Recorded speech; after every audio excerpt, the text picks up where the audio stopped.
Alright, we're live. What's up, guys? It is Sunday night, Monday morning.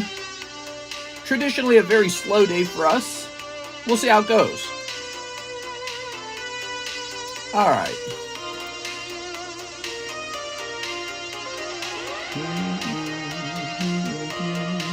Hey, Edwin Delson's here. What's up, man?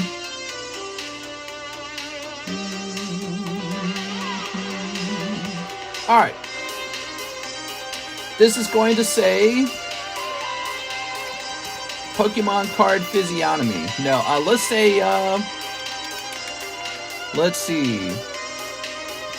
Price updates. That's kind of a boring title. Battle region sale. How about that? Moltres break close. Surging sparks are hot. Are hoot. Oops.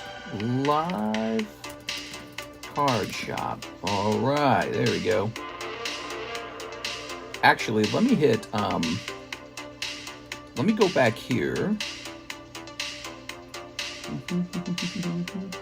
think I have the old menu. There we go. Okay, let me grab this. Alright, and we'll just copy and paste that in.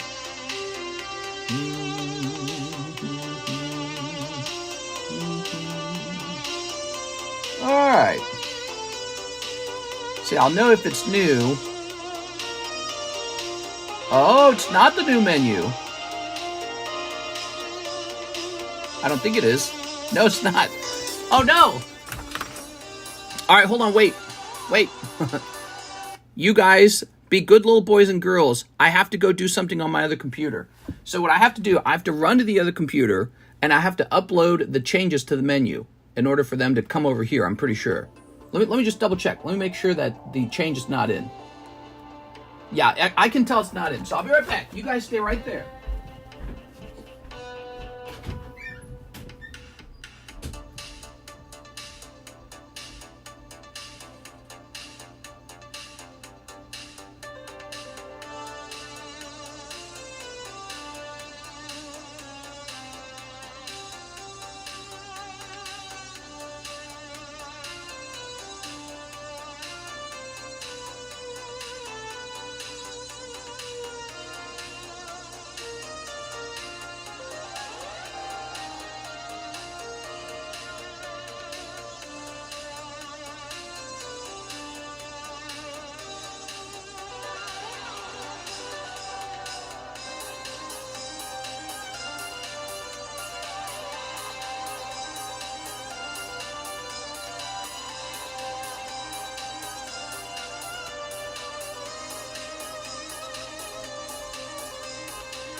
Alright, I'm back.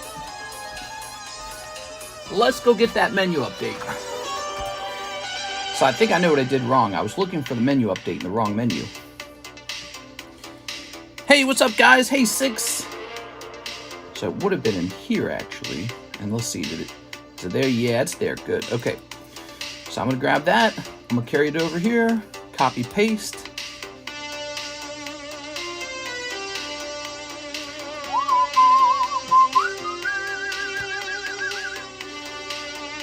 There we go. All right. Making sure it looks okay. Yes. All right. Now I'm going to go ping the Discord.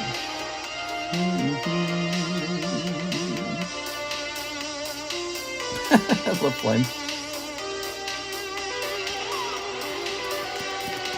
We're going live for Sunday night.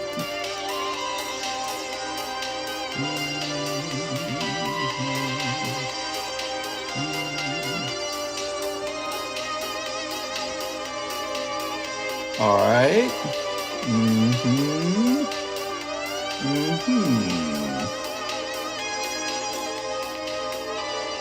I think we're good. So long, Bowser. Turn that down a little bit. All right, so we had some major menu changes.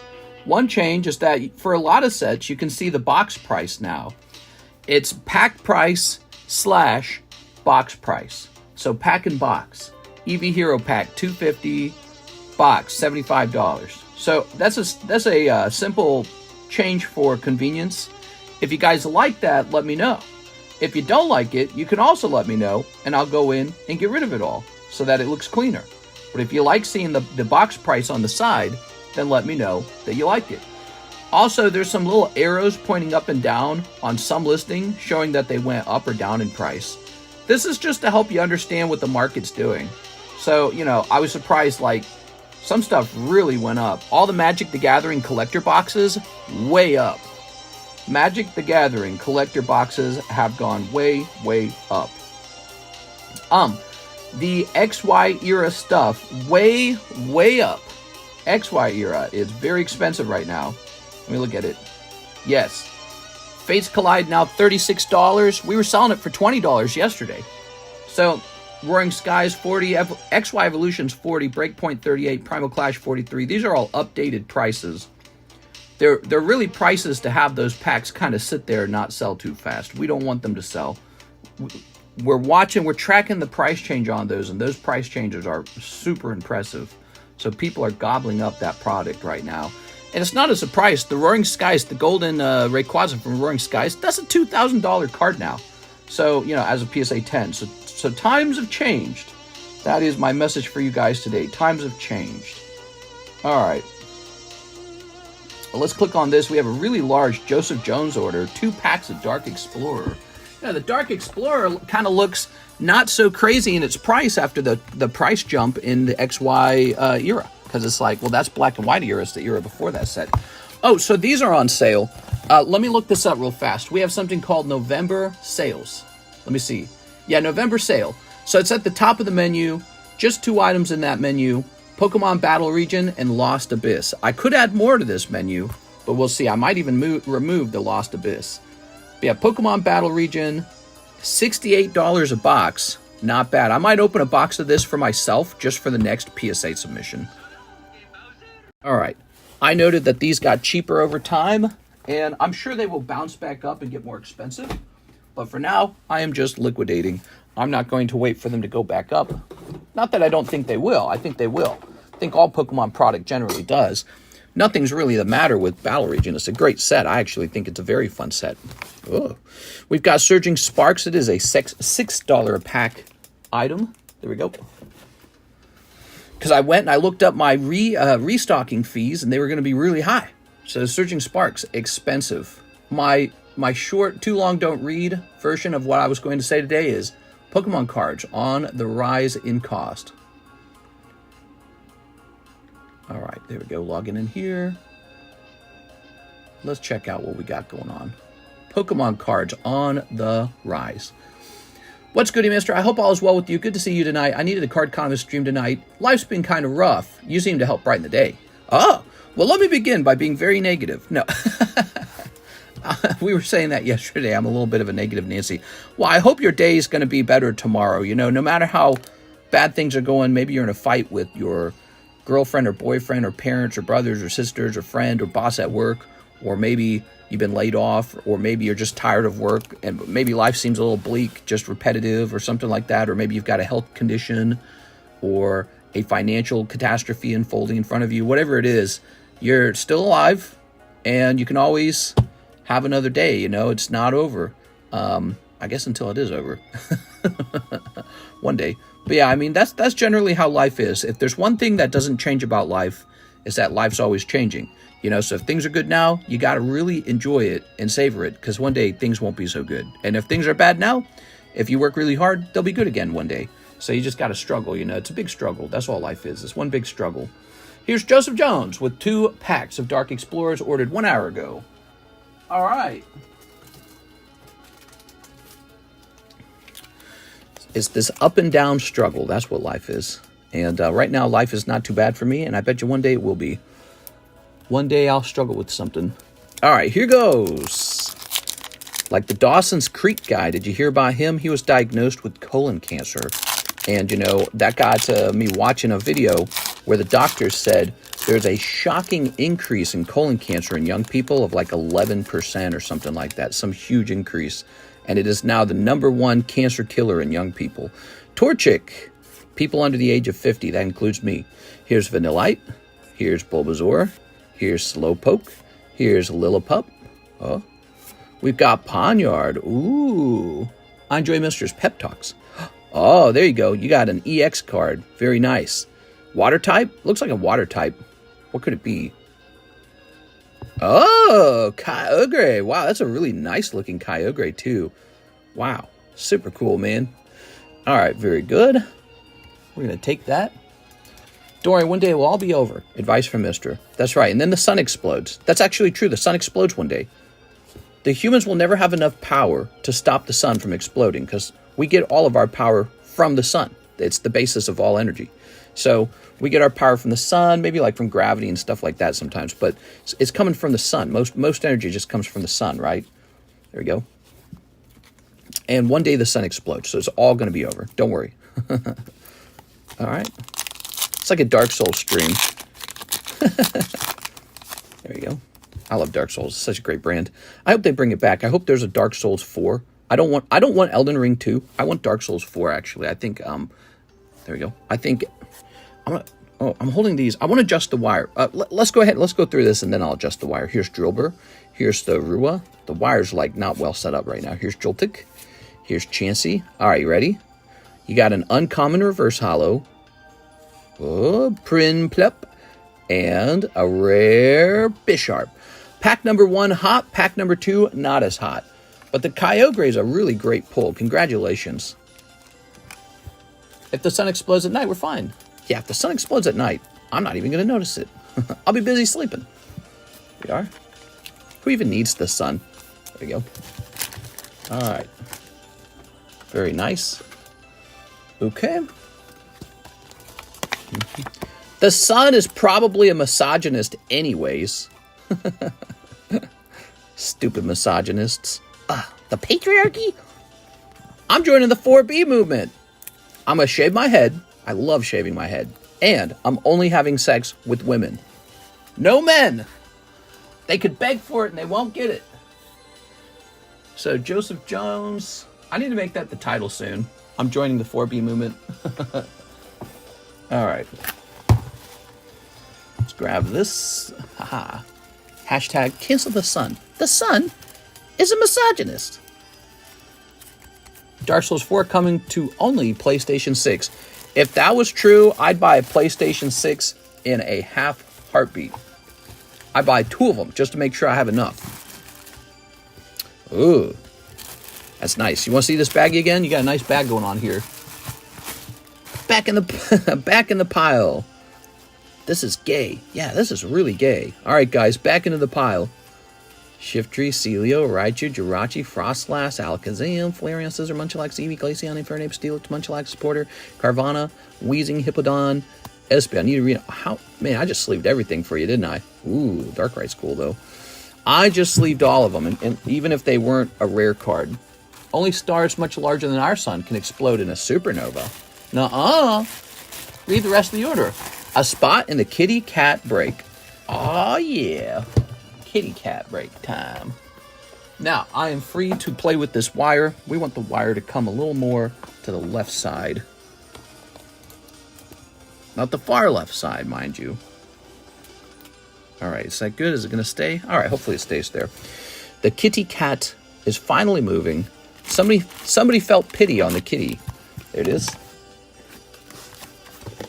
Joseph Jones. So long, Gibazi. JJ. We all begin as an explosion. Ooh, that's an interesting take. I don't want to think about it too hard, but that's an interesting take. Yeah, and then my dad exploded into mom. Oh, by the way, the Cardos are fully restocked. Charizard is in here. Blastoise, Venusaur, they're all in here. Lovely, lovely cards. Ugh. That's a Chansey. All right, good luck in there. Gengar, they're all in there. Where's the cat? I think it's all the way back here. Yes, the cat is back here because we haven't had any breaks going into it in a while. All right. A 1, 2, 3, 4, 5, 6, 7, 8, 9, 10. 10 of these Hello Kitties. Meow. Level 11 is Skyrim now. Wow, you're really accomplishing things over here. Skyrim, really? That game's like 20 years old, isn't it? All right, 3 spots remain in Metazoo. Come on, Alex, you need to be playing the new Dragon Age Veilguard. Those are not my pronouns, Mom. I'm non-binary. Nobody respects my pronouns. All right, what do we got next? We've got Cleek. David Velez won in the Moltres break. Oh! You got it. Does hair sleep with the socks on? Ooh. That would be the kind of question she should have answered. It probably would have made people vote for her, to be honest. Just to be, like, more human for a second. Of course, she would have answered it in the most awkward way. She would have been like, well.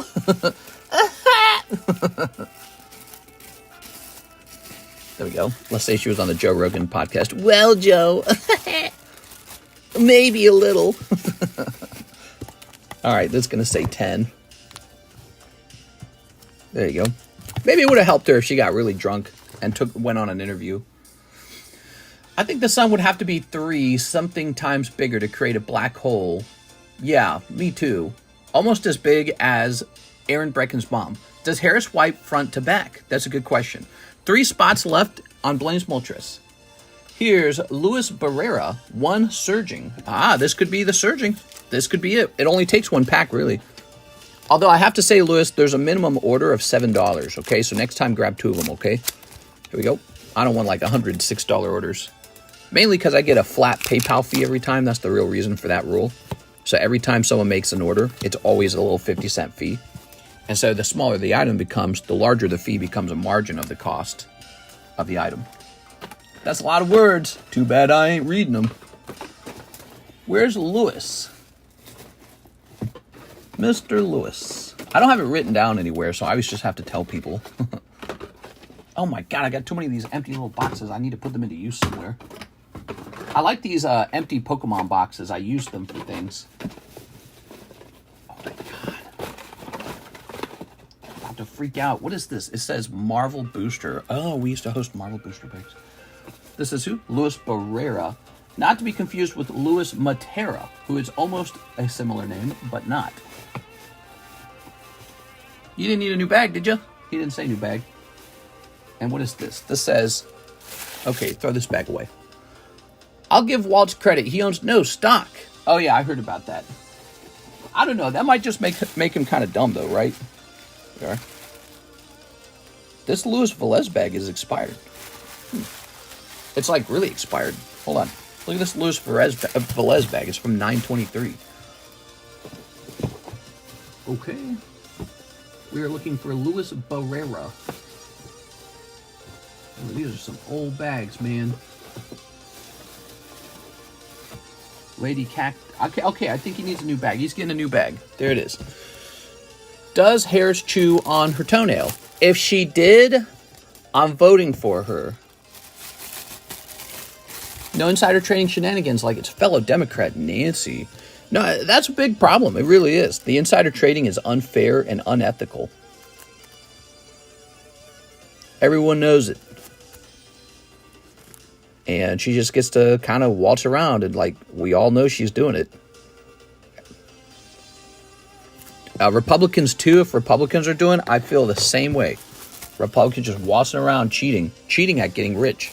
It's sort of like being at the casino and being able to cheat the slot machine. It's not right. It's shocking. It's like a crime. I mean, it would be a crime. Insider trading's a crime. Okay, this gentleman had just a few cards. He didn't have anything too crazy. I'm going to set these behind me.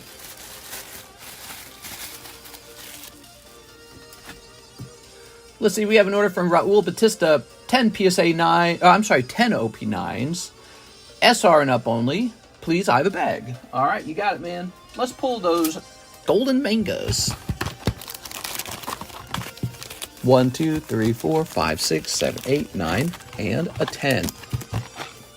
That Moltres Gym Challenge break only needs 3 more people. This is a really nice break because that's a very nice card. I promise you it is.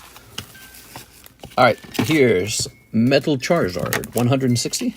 He's kind of gone down in price, the Metal Charizard 9. I think that's because a lot of them grade 9. Here is Meganium. But you know what? He's pretty affordable now. That's the nice side to that. Here's a beautiful base set Charmander. Always a quality card. Here's Totodile. So we have a lot of cards like these two. All right. 10 PSA 9s. What a sale. Gengar Mega Spot. 1 spot left. I think it's 2 spots left. Yeah, Jungle Sublist and the Gengar Sublist, I think, are both very close. All right, there we go. All right. Oops. Very good.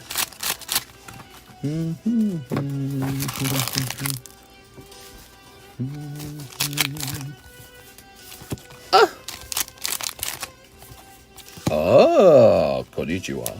Oni-sama. Did the voice for you. Here's he said SR up, SR and up only. That's what he said. So these are holographic cards that he is donating. You did end up getting a nice alt art, so congratulations on that. All right, there we have it. And the Japanese Jungle Break, I think it has 4 or 3 spots left. It's one or the other. It might be 3. Oh, I do have another thing coming to the menu. I forgot about this. I'm adding Metazoo Kickstarter packs back to the menu. They're going to be a higher price than before because the price of the box has moved up. And I think it's still kind of a gamble because the company has officially been purchased and they're going to put out new product.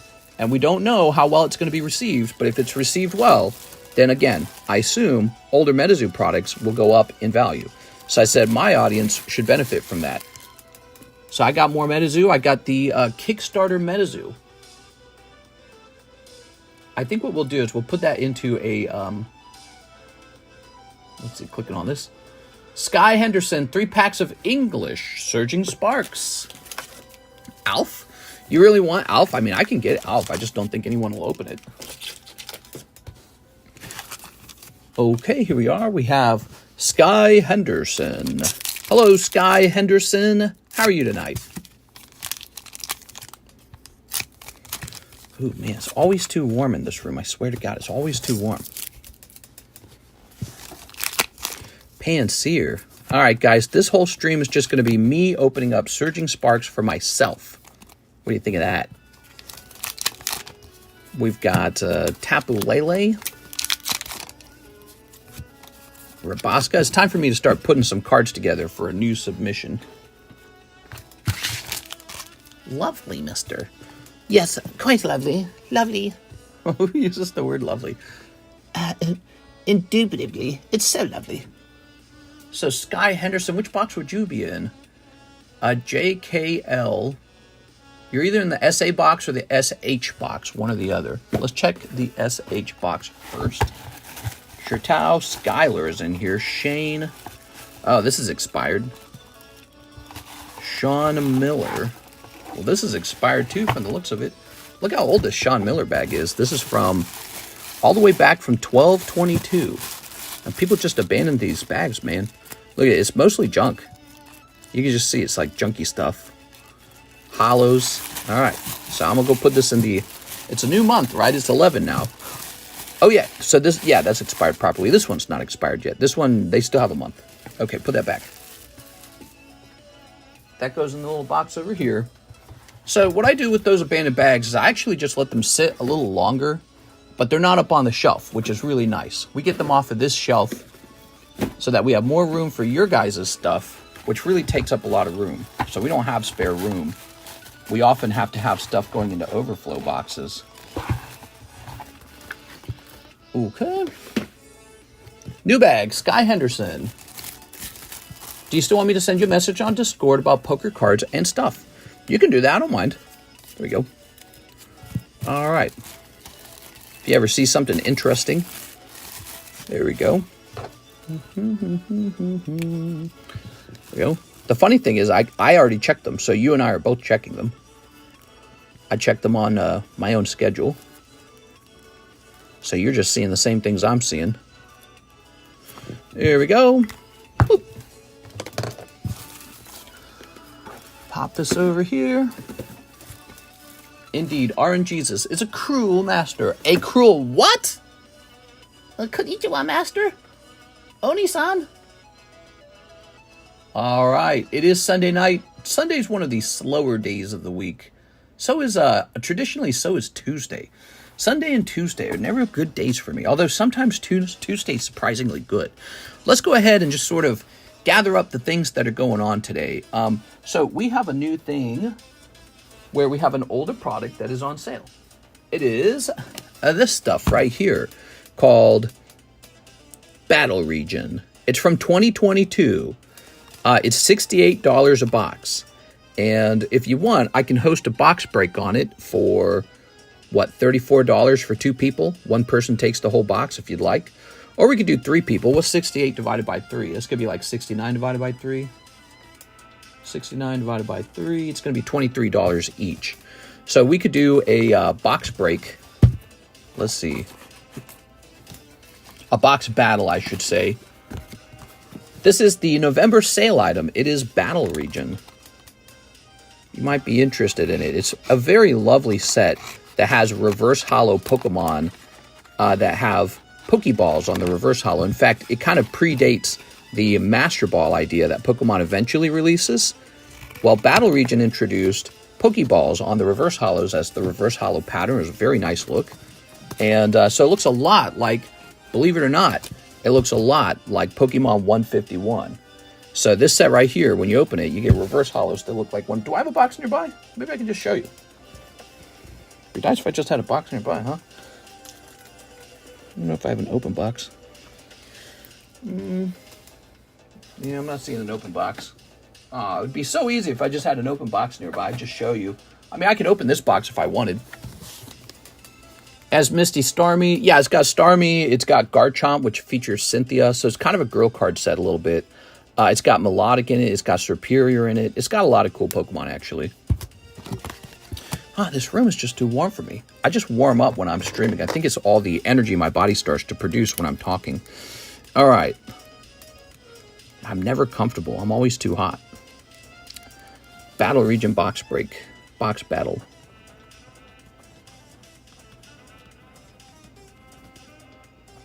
Box battle. 23. So it's a $23 box battle. There are 3 spots per battle. So you have a 1 1/3 odds to take the whole box for yourself. Now the fun part is everyone keeps their holos. And like I was saying, the holos are actually very special in this box. They're very cool. I'd love to see some Battle Region holos getting graded. I might have to open a box of this in a short and grade them myself. I, too, am doing lovely. Is the Terastal Festival pre-order box battle still going on? It is indeed. Let's take a quick look at that. So there's Surging Sparks. That's actually still available, too. You can do any of these. So these are box battles. This one's a box battle. This one's a break, and this one's a break. A break shows you the odds here, 1 in 5, 1 in 11. When you see that 1, what it really means is one person's getting the whole box. So if you were to pull this, you get a whole box of Surging Sparks. And there's no wait time this time. It's all here. And then for this one, the Prismatic Evolutions, if you were to pull out of here, you get a whole box of Terastal not Prismatic. You get a full box of Terastal Festival.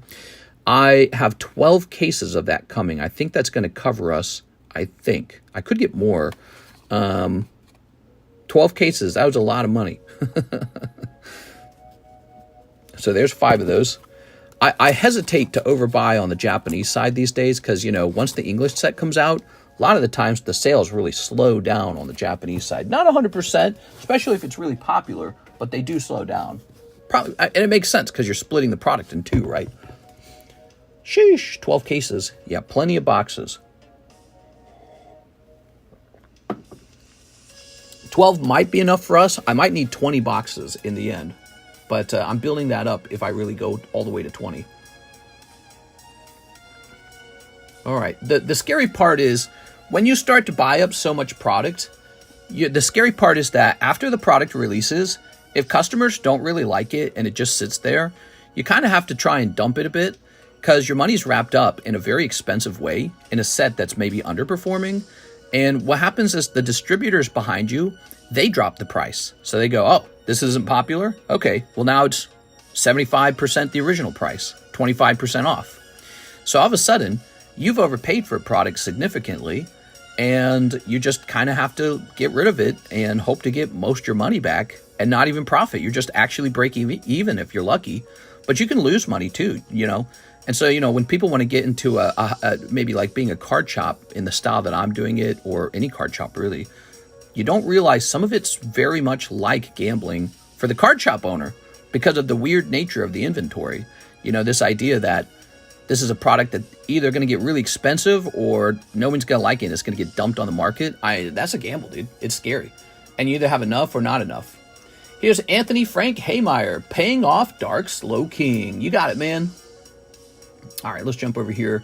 Tonight could be a good night to work on all the slab away slabs that have never been purchased.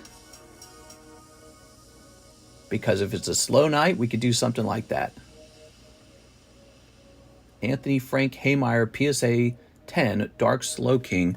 So where would I keep this? I'm going to go check the AN box first, just because it's an older slab.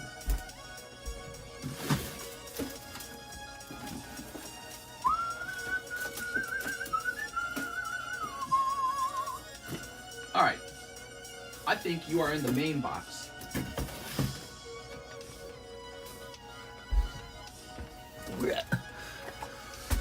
Not today, Nathan. I'm saving most of my money for Terrestrial Festival. $5 says 6 going to get the first Moon Kitty from T Festival. Mr. can hold the money. You want me to host bets? That would be a really funny situation if we could run a bet on like who's going to pull what. There we go. But I'm not going to do that. That'd be stupid. We are a card shop. All right, let's see. So let's start looking for that. Anthony. We have quite a few of these.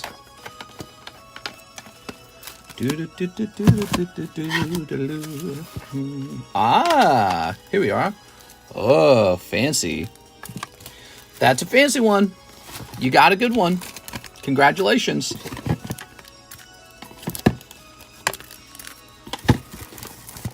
Rocket set coming and a gym set coming. I know, I'm very excited for those.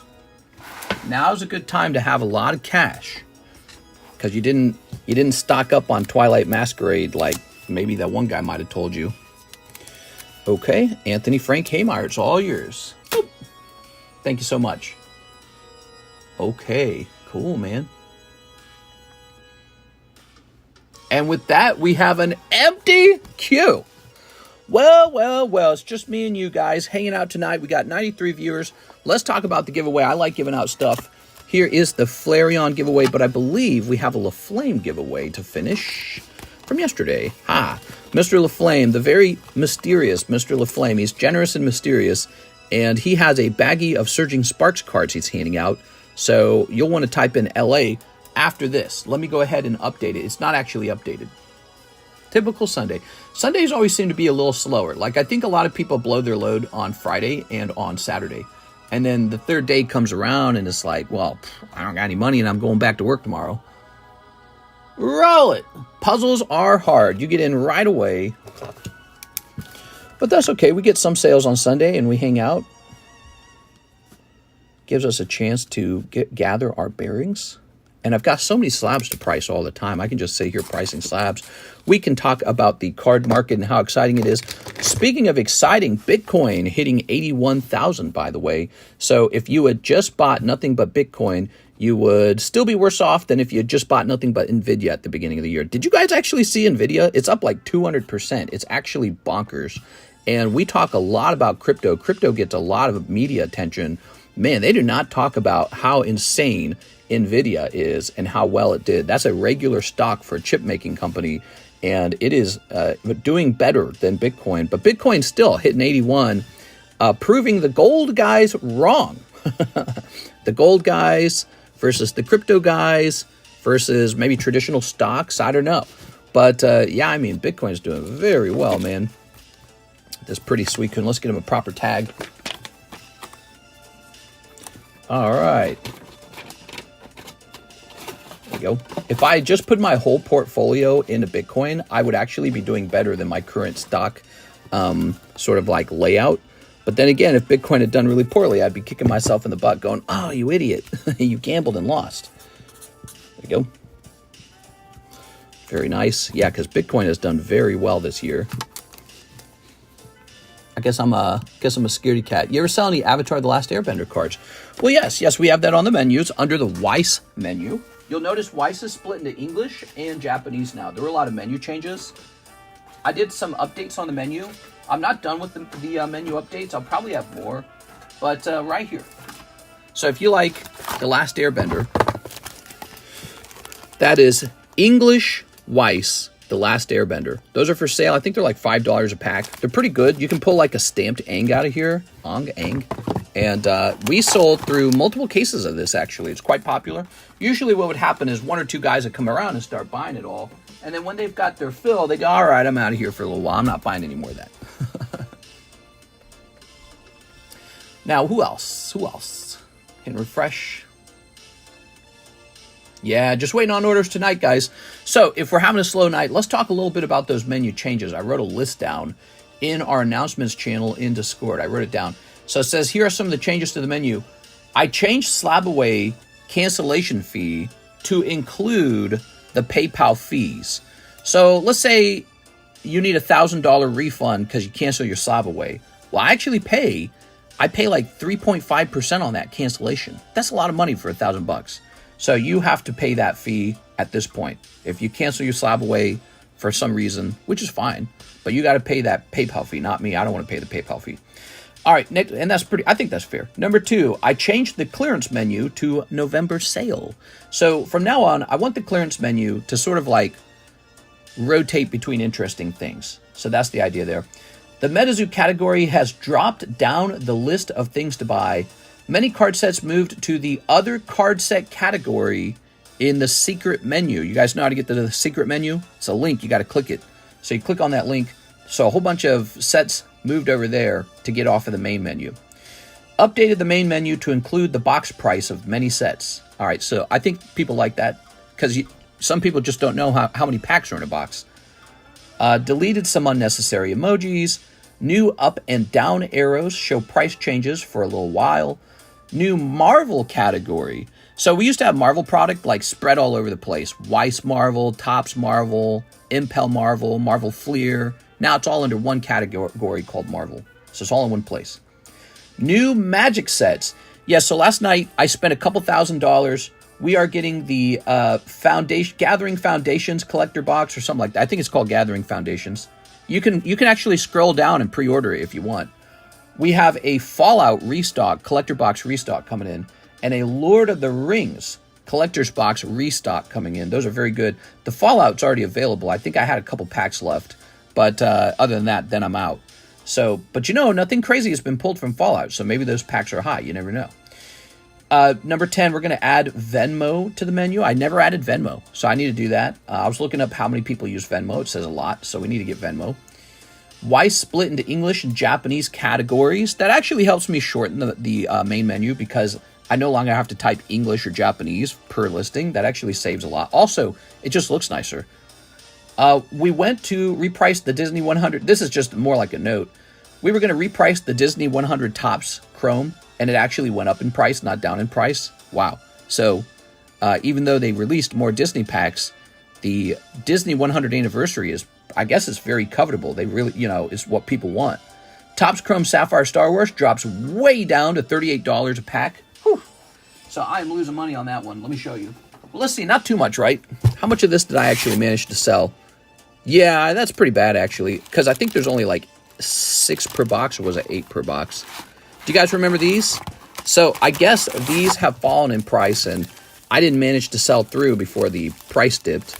And that's what I was talking about earlier. Being a card shop's a little bit like gambling, because not all product strictly goes to the moon. Some product actually falls in price.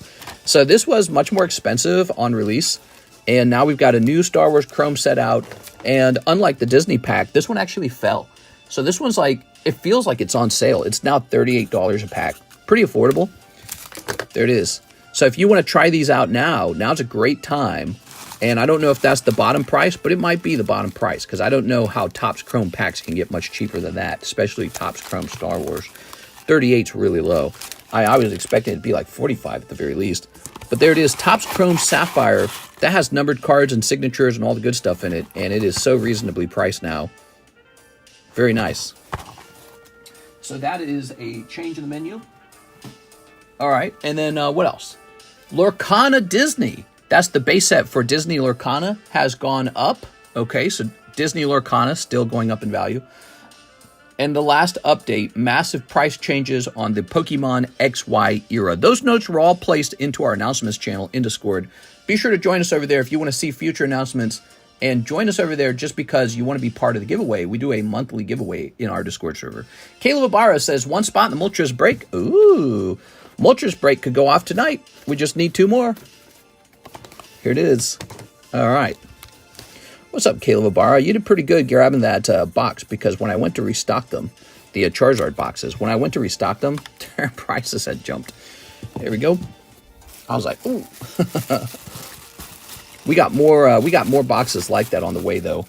There we go. What we're going to offer next is like a Blastoise box. This is going to be 11. Oh. Typical Sunday. LA. How you guys doing tonight? Talk to me, guys. What do you want to talk about? Entertain me. I want you guys to entertain me. I'm tired of doing the entertaining. What's going on in your lives? So that's Caleb Ibarra. He's done. And next up, we have Jack Gray, who wants a Moltres spot. That's it. We're probably replacing the Pokeball tonight. Pokeball's probably getting replaced. That's going to be fun. Let's pick a really good one. That's my job, is to pick a really good one. 1, 2, 3, 4, 5, 6, 7, 8, 9, 10, 11, and 12. So there we go. We've got 12 out of 13. The red Pokeball break is meant to be the fastest moving break because it has the most exciting card on the table in it. 8 packs of Avatar for Sky Henderson. He said, yes, ma'am. I'll take some of those for sure. 1, 2, 3, 4, 5, 6, 7, 8. How do you like that? There's exactly 8 of them anyways. Okay. Mr. Sky Henderson, there's some really nice cards in here if you get lucky and pull those stamps. Let's see if he pulls any stamps. I can't remember how much of this product I have left. If you order more, I'll be able to tell because I'll have to go get more boxes of it. I think there's like a half case left maybe, or maybe there's more than a half case. There we go. I think people generally forgot this product even existed. All right. Is this playing on repeat? No, but it's playing for 12 minutes. Go to the next song. Oh my God, dude. All right. Oh my gosh, who are these girl cards? Here's a holo. Did the music not start? Where's my music? It's stuck. There it goes. Okay. I don't want to hear that either. You know, I'm so tired of Zelda music. Jumping over here. All right. Whew. Oh, is it stuck again? Do I have to actually be on the video for it to play? It's like if you click away too soon, it doesn't load. There you go. Wow, that sucks, man. I noticed this computer's been running slower lately. All right. Aha. And, oh my God, no way, dude. No way. He was right there. That means the guy who was opening this before you gave up way too soon. Wow. It just shows you guys, don't give up on a set. You know, if you want something, if you know you like a particular anime, just go open some. Because you just don't know what's going to come next, right? Wow. I'm going to get you a clip on that one. That's very cool. That's Aang Avatar.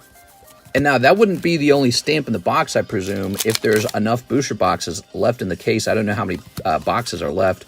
But there's all the main characters to pull. So if you liked him, you might be able to snatch another one if you're lucky twice in a row. No, wait a sec. I'm not seeing anyone's messages. The messages weren't updating. I'm having a problem where the messages don't update. We are. How much is that roughly? Well, it depends on how much he's worth after he's done grading, probably. So I wouldn't value him until after grading. People try to give like raw prices on cards. Forget about those raw prices. You know, those raw prices are generally based on cards that will not grade 10. Because nowadays everyone checks for 10. They sell their cards on eBay very often. If it won't grade 10, they go, okay, I'll just sell it on eBay. So this one just came out of a box. It could grade 10. A little off center though, might grade 9. All right. YouTube trying to sabotage you. Mister, which laptop do you suggest I buy? It depends on what you need. Do you need a business laptop? Just get a general cheap laptop with good, hardware. Do you need a laptop for editing videos? Well, then you need a really powerful, expensive laptop, see? So it depends on what you're doing with the laptop. I think I spent $3,000 on my current editing laptop, which I'm supposed to be using for my other channel where I have not made any content in a little while. All right, Sky Henderson. Mr. Sky. We just created a bag for you and placed it over here, didn't we?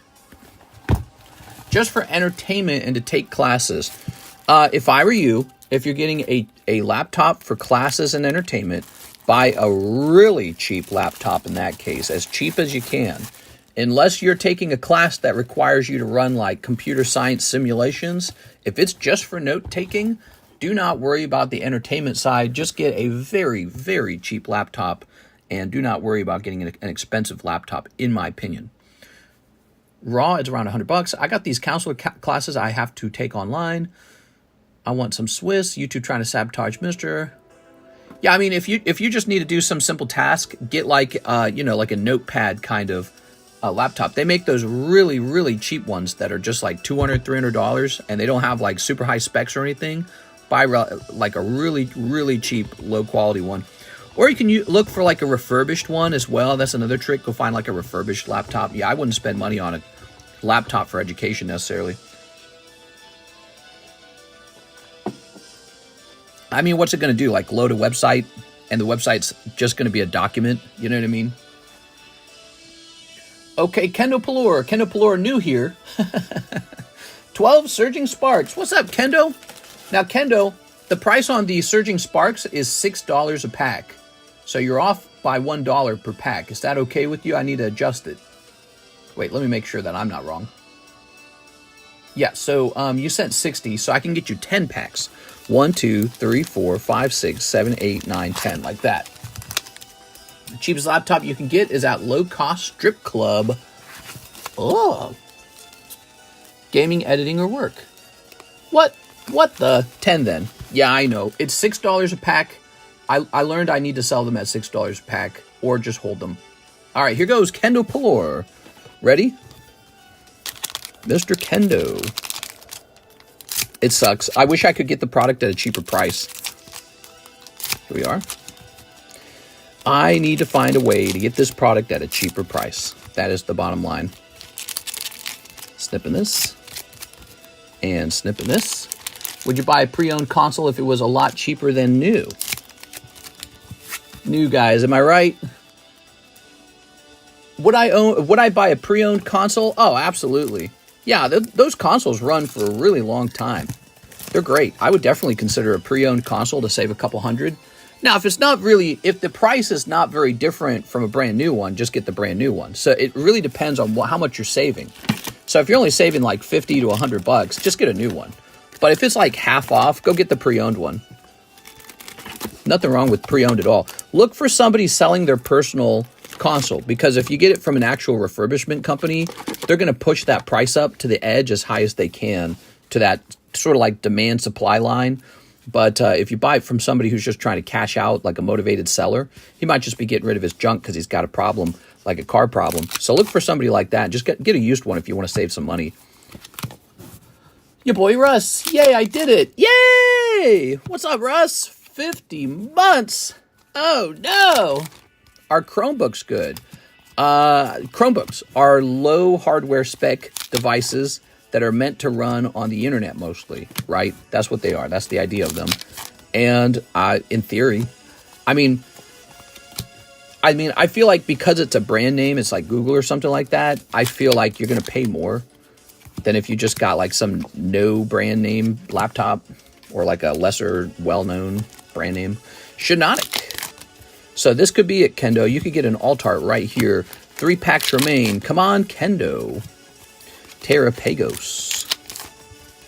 Kendo, let me know if you want to keep or donate the holos. I'm going to start asking everybody that because there's so many holos in this set, okay? There we go. A lot of companies make a Chromebook. It's like saying PC. Oh, I see. I'm turning into an old fart.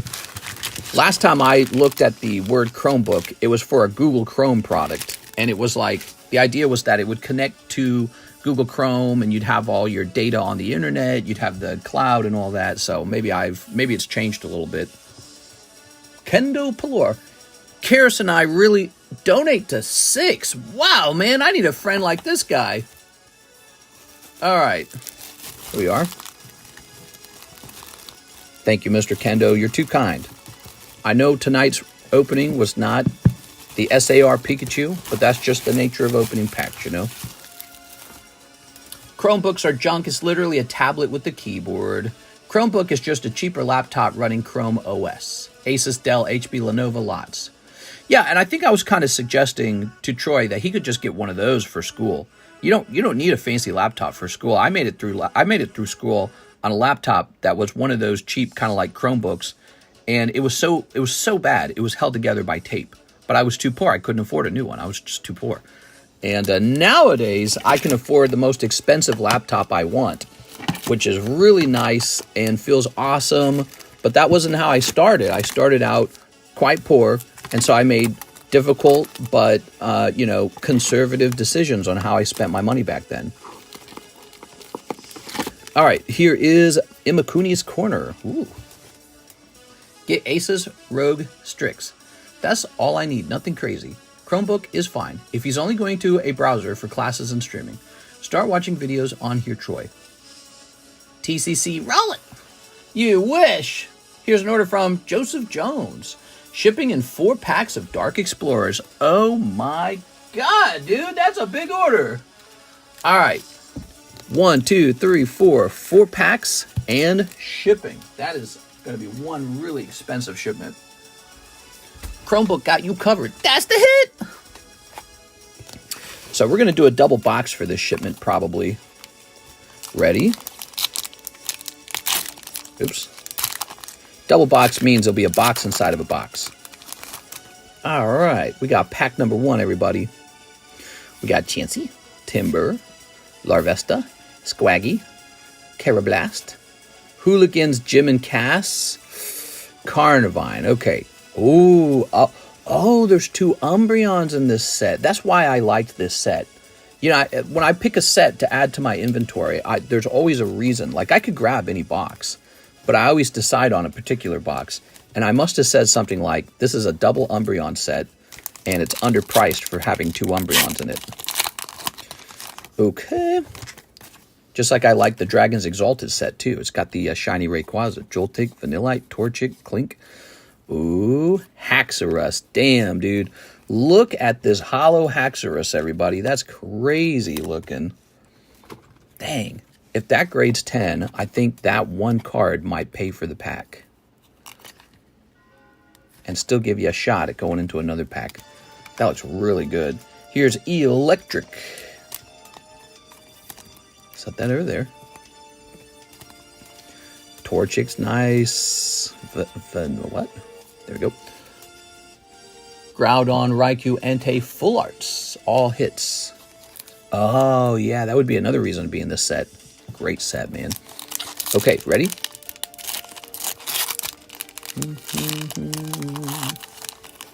Joseph, even though this order, is a shipment order, you can still add stuff to it tonight if you decide to. Here's Tynamo, Stoutland. All right, a little bit of a cold pack there. That's kind of cool, though. You got the Electric and Tynamo, so that's kind of cool. All right. Electric Eula makes a lot of sense, doesn't it? Pack number 4. Here goes, guys. Come on, pack number 4.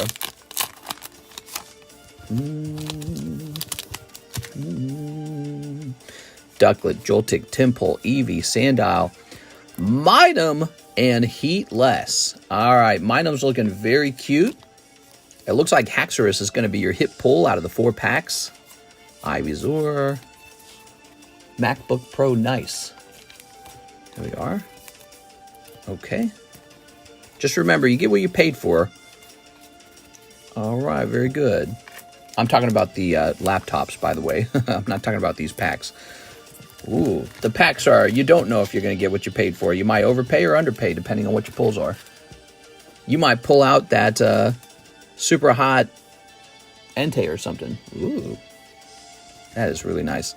Well, well, well. Let's grab your double box here. Joseph Jones. I have to leave some notes for Miss Alexis, because this shipment will require a particular style of shipping. Okay, place that there. He got Kyogre and Haxorus out of there. Look at that. Crazy, dude. All right. Please, Lord, let them be 10s. Well, shucks. All right. That's my Missouri accent. Welcome to Missouri. Do you guys think I'm able to ship international today? That would be nice, wouldn't it? Let's jump over here. All right. Ooh, I think I might be able to. I have a feeling. Chew Calvin still needs to be shipped out, and so does NHCC. So let's see if that works now. What were we saying on the weight on Chew Calvin? Wasn't it like 2 pounds or something? All right, hold on. We're going to choose this. I'm going to email recipient. So we're testing out the international shipping today because it didn't work 2 days ago. The form is going to say merchandise, and it's going to say playing cards.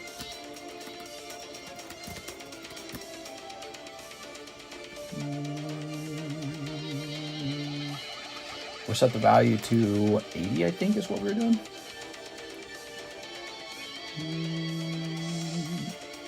Oh, might be working. It looks like it's calculating.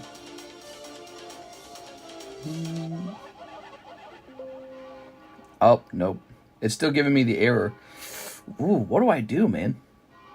Maybe I'll have to log into the online version of this software application. Here, let's try this.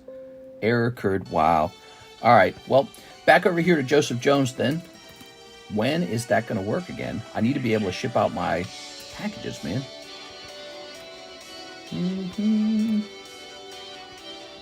So Joseph Jones, you're going to have a really nice large flat rate box. Okay, and we're going to say that it weighs about 6 pounds. We're going to set it to 2012. I'm sorry, we're going to set it to November 12th. And that's ready to ship out. I got the same address as before. Stamp says encountered an error and has to shut down. Is that true?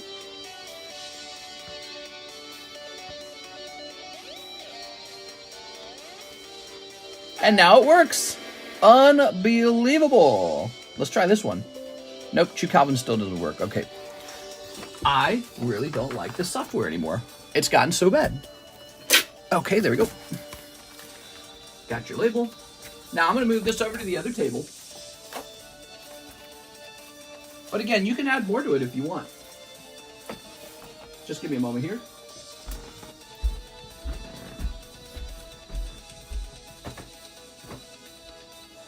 I'm half tempted to just do the shipping myself, man. That's an expensive box. Just do the shipping myself. I'm pretty fast with it. Okay. Now, but you know, really, I should train Alexis to handle really, really expensive packages. Zen Collectibles Moltres spot rest goes to Slab away. That's it. Moltres is done, everybody. Oh. Moltres is out of here. Holiday tomorrow. Yeah, Veterans Day, huh? What are we doing together?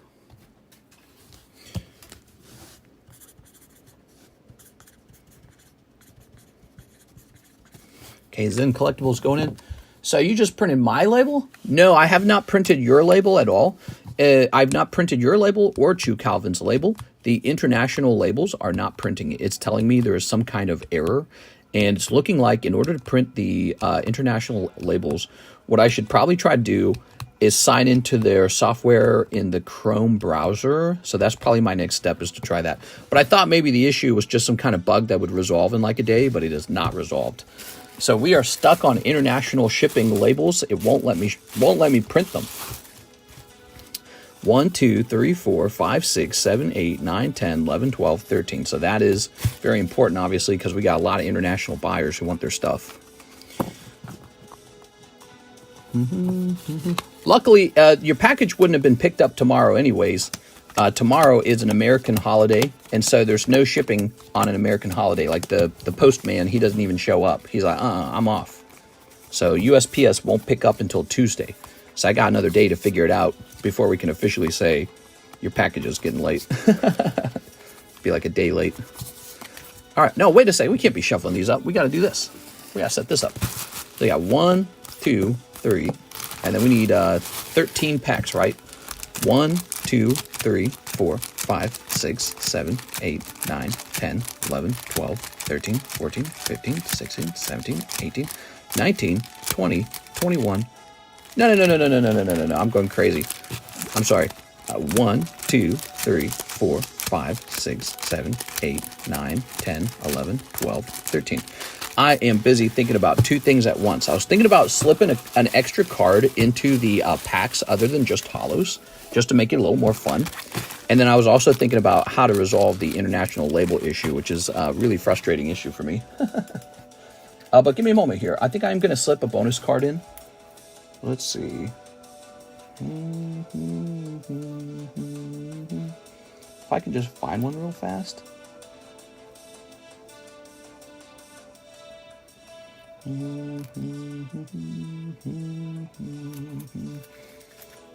Let's see. Malfunctioning, mister. I am malfunctioning. All right, I've got one for you. So we're slipping this guy in. He could be a fourth pull for all of you guys. How nice is that? Just pop this guy in here. So one more person gets a bonus pull. It's really... Oh, he's going to have to go in naked, though, because he's not going to fit otherwise. All right, there we go. So you guys like that, don't you? And then let me grab these and set them up real fast. Mister, for Secretary of Pokemons. Jump! I heard people are, like, scrambling to Mar-a-Lago to ask for jobs in Trump's cabinet. So I heard there are people getting into Mar-a-Lago who weren't even invited to be there. Jump! Give me a job! I'll be head of this, head of that. One thing's for sure, though. We're getting RFK Jr. in charge of health, I guess. Attorney General, is that the term? I don't know what he'll be in charge of. He'll be in charge of some kind of regulatory thing. There we go. The FDA, maybe? Head of the FDA. I don't know what they'll do with him.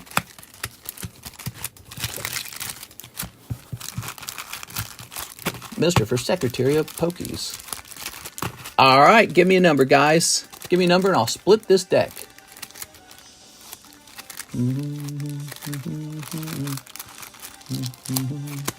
4. 1, 2, 3, 4. There we go. Okay, so that's split. And now, these got to be split. So we were just kind of shuffling them already.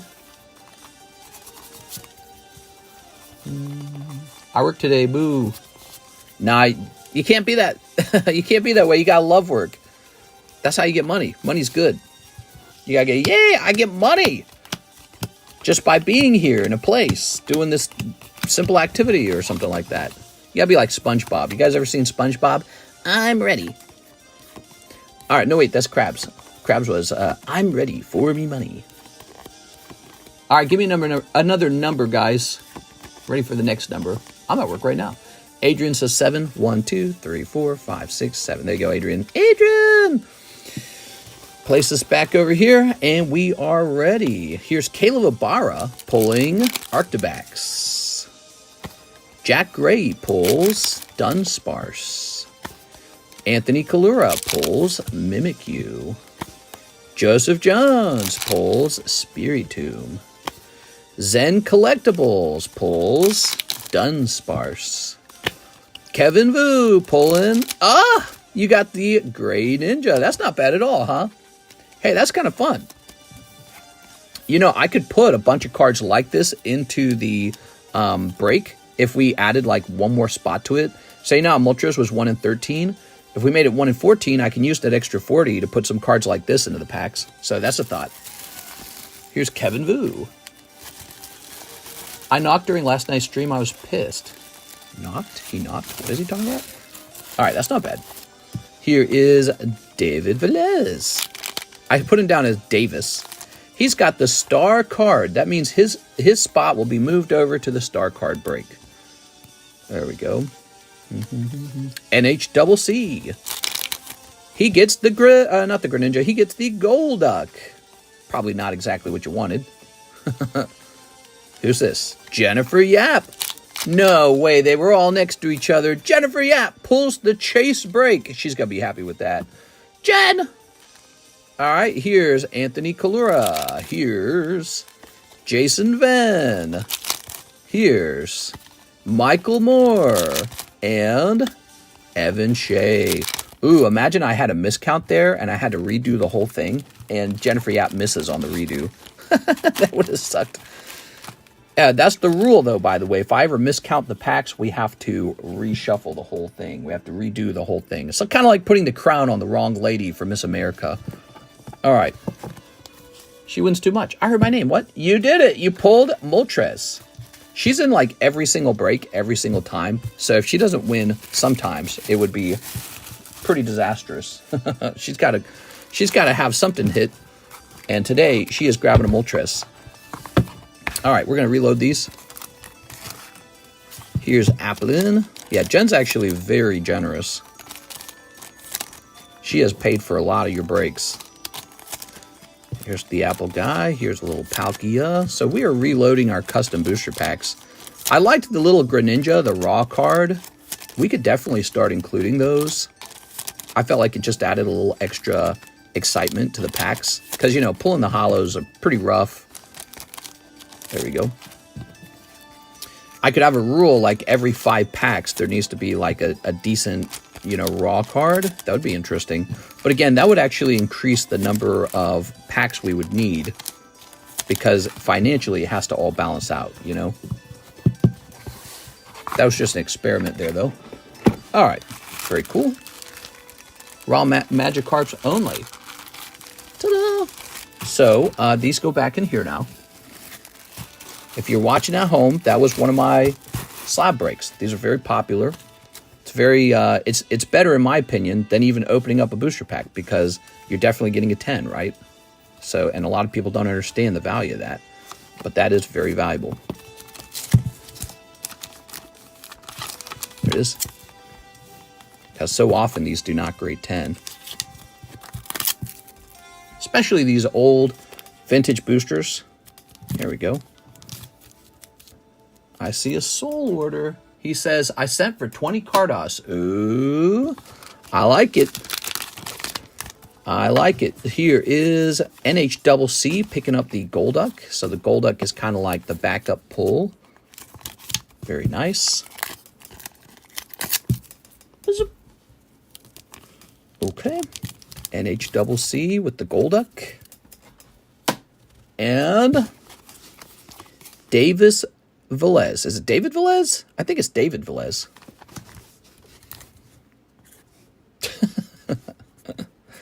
Okay, put a little asterisk there. And we'll put you right in the rare candy break. Rare candy break. The rare candy break is supposed to be the star card break right now. There we go. All right. We just added 1 or 2 spots to the jungle sublist so that it would actually move. Okay.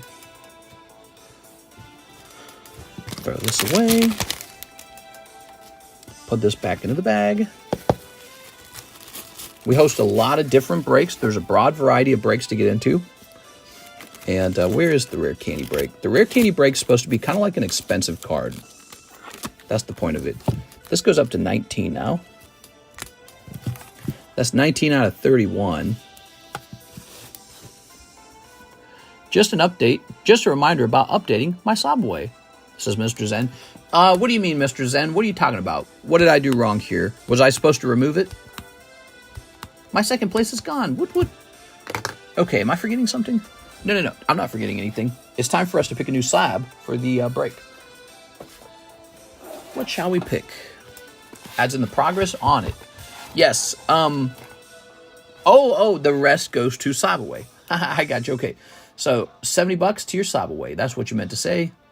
$70 to your slab away. Mr. Zen, you got it. So your Mew goes down to 800. There you go. All right, now we get to pick a new break.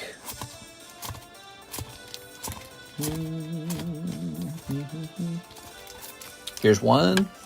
Here's one. This Gengar is a potential break. Mudkip. Tyranitar. You're seeing a pattern, right? It's the same cards over and over.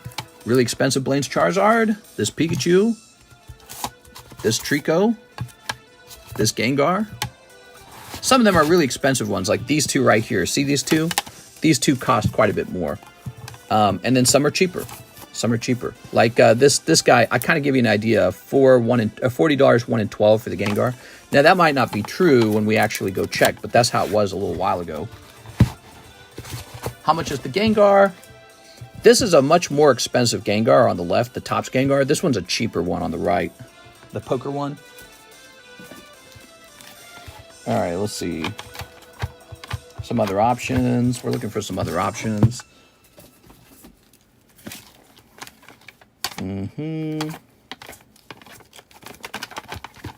I mean, I got plenty of poker cards if you guys ever want. Like here's an interesting one right here.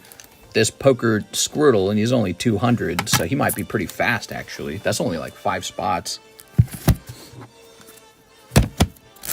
Cubone or Charizard, Ball Guy. Yeah, where's Ball Guy?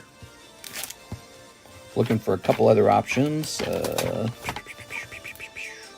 Looks like this Groudon is an option. It says break on it. Okay. You can actually have this Umbreon here, but it's a really long break. If you pick that one will not end quickly.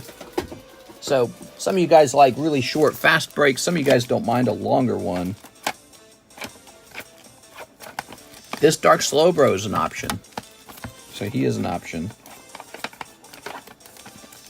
The Umbreon is fire. I want that Arcanine. Gaifu for Troy. How's the Dogecoin going? Put this over here.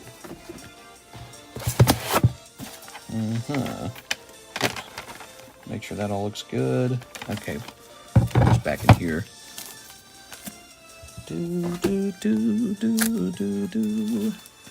Any Sylveon slabs? I guess not. That's an interesting thought. Sylveon, huh?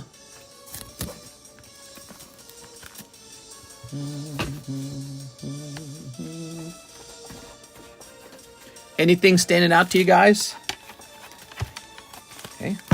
We are picking a new red Pokeball slab away. Not slab away, slab break. Oh, this should be in the group. That Umbreon. Okay. Trying to get all the red Pokeball breaks together.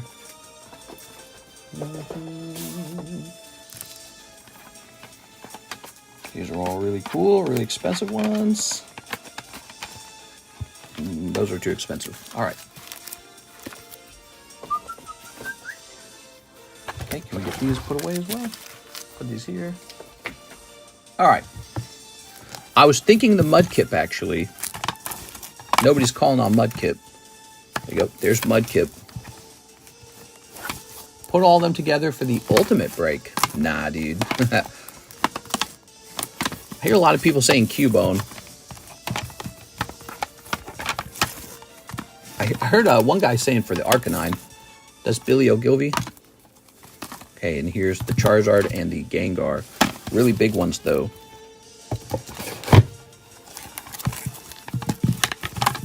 Tyranitar Umbreon is my vote. Says Zen. Tyranitar and Umbreon.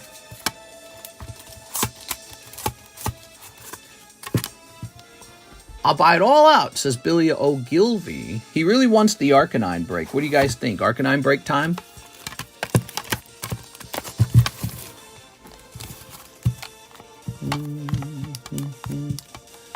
Squirtle says NHCC.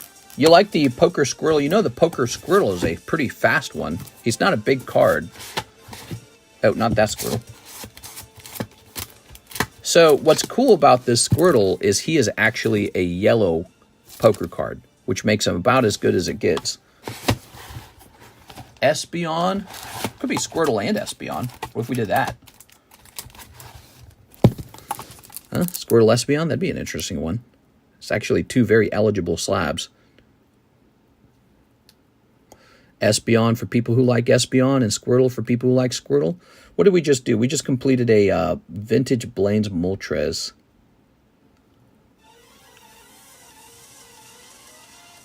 I say we go for it. Maybe Squirtle Espeon this round. Here we are. If the poker cards liquidate, I'll send out a new round of poker cards. That's why I'm definitely okay with this. I'm gonna just cop the Squirtle. Your best Magikarp as a break. Well, that would have been Shining Magikarp. I let someone buy that, which means I need to go buy a new Magikarp for myself.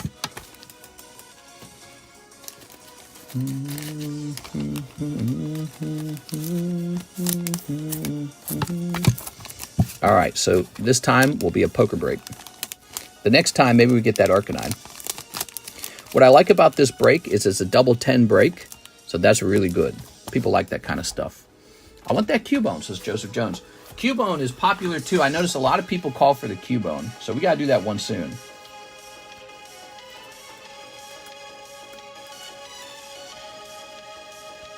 Okay, so this would be a 12-spot break. 12-spot break. That's not bad.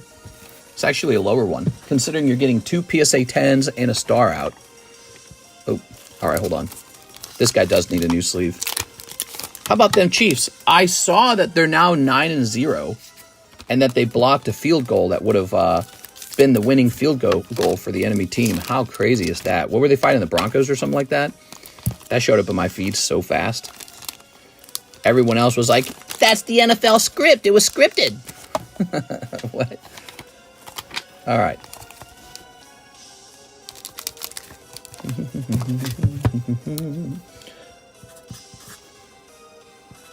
$3 and $12 star. They blocked the kick. That's right. They blocked the kick. They can't do that. Oh, I didn't draw this Pokeball very well. I'm going to draw this Pokeball like a droopy booby sometimes. So this particular break is shorter than the Moltres. It's actually shorter by 1 spot. But not just that. Instead of having a PSA 9 Golduck on the back, it's got this very, very beautiful PSA 10 Espeon, which is basically as good of a hit as the Squirtle, in my opinion. So there you go. That is the next round. Texans versus Chiefs AFC Championship. Nice baseball. I hope the Chiefs go undefeated and lose the Super Bowl. Oh, really? Fix It Now is in big trouble. What's Fix It? Is that like a sports betting website, I bet? What is this music? Dude, I'm so tired of this music. Dialga's fight to the finish. Through the Sea of Time. Let's do Lower Brinstar. I like Lower Brinstar. Fix It Now is in big trouble. Uh-oh. 10x my money. What? You can't be 10xing your money. That's degeneracy. I 10x'd, I swear. Here we are. I won that bet on the election. I feel really good about it. All right. So now we have an order from our friend Nathan Gordon, Jungle Sublist, Terastal Break. Okay, you got it. Oh, I got one more thing I need to do. I need to report that the break for the Moltres is over. Whoa. Oh, you just bought another spot, Nathan. All right, let me grab this. And let me go to the Breaks History channel. And we're going to say Moltres Break Gen. All right. Terastal Break. Here you go. We have a new battle region. 3 spots if you want to get in there, okay? Now, this is going to say Nathan Gordon.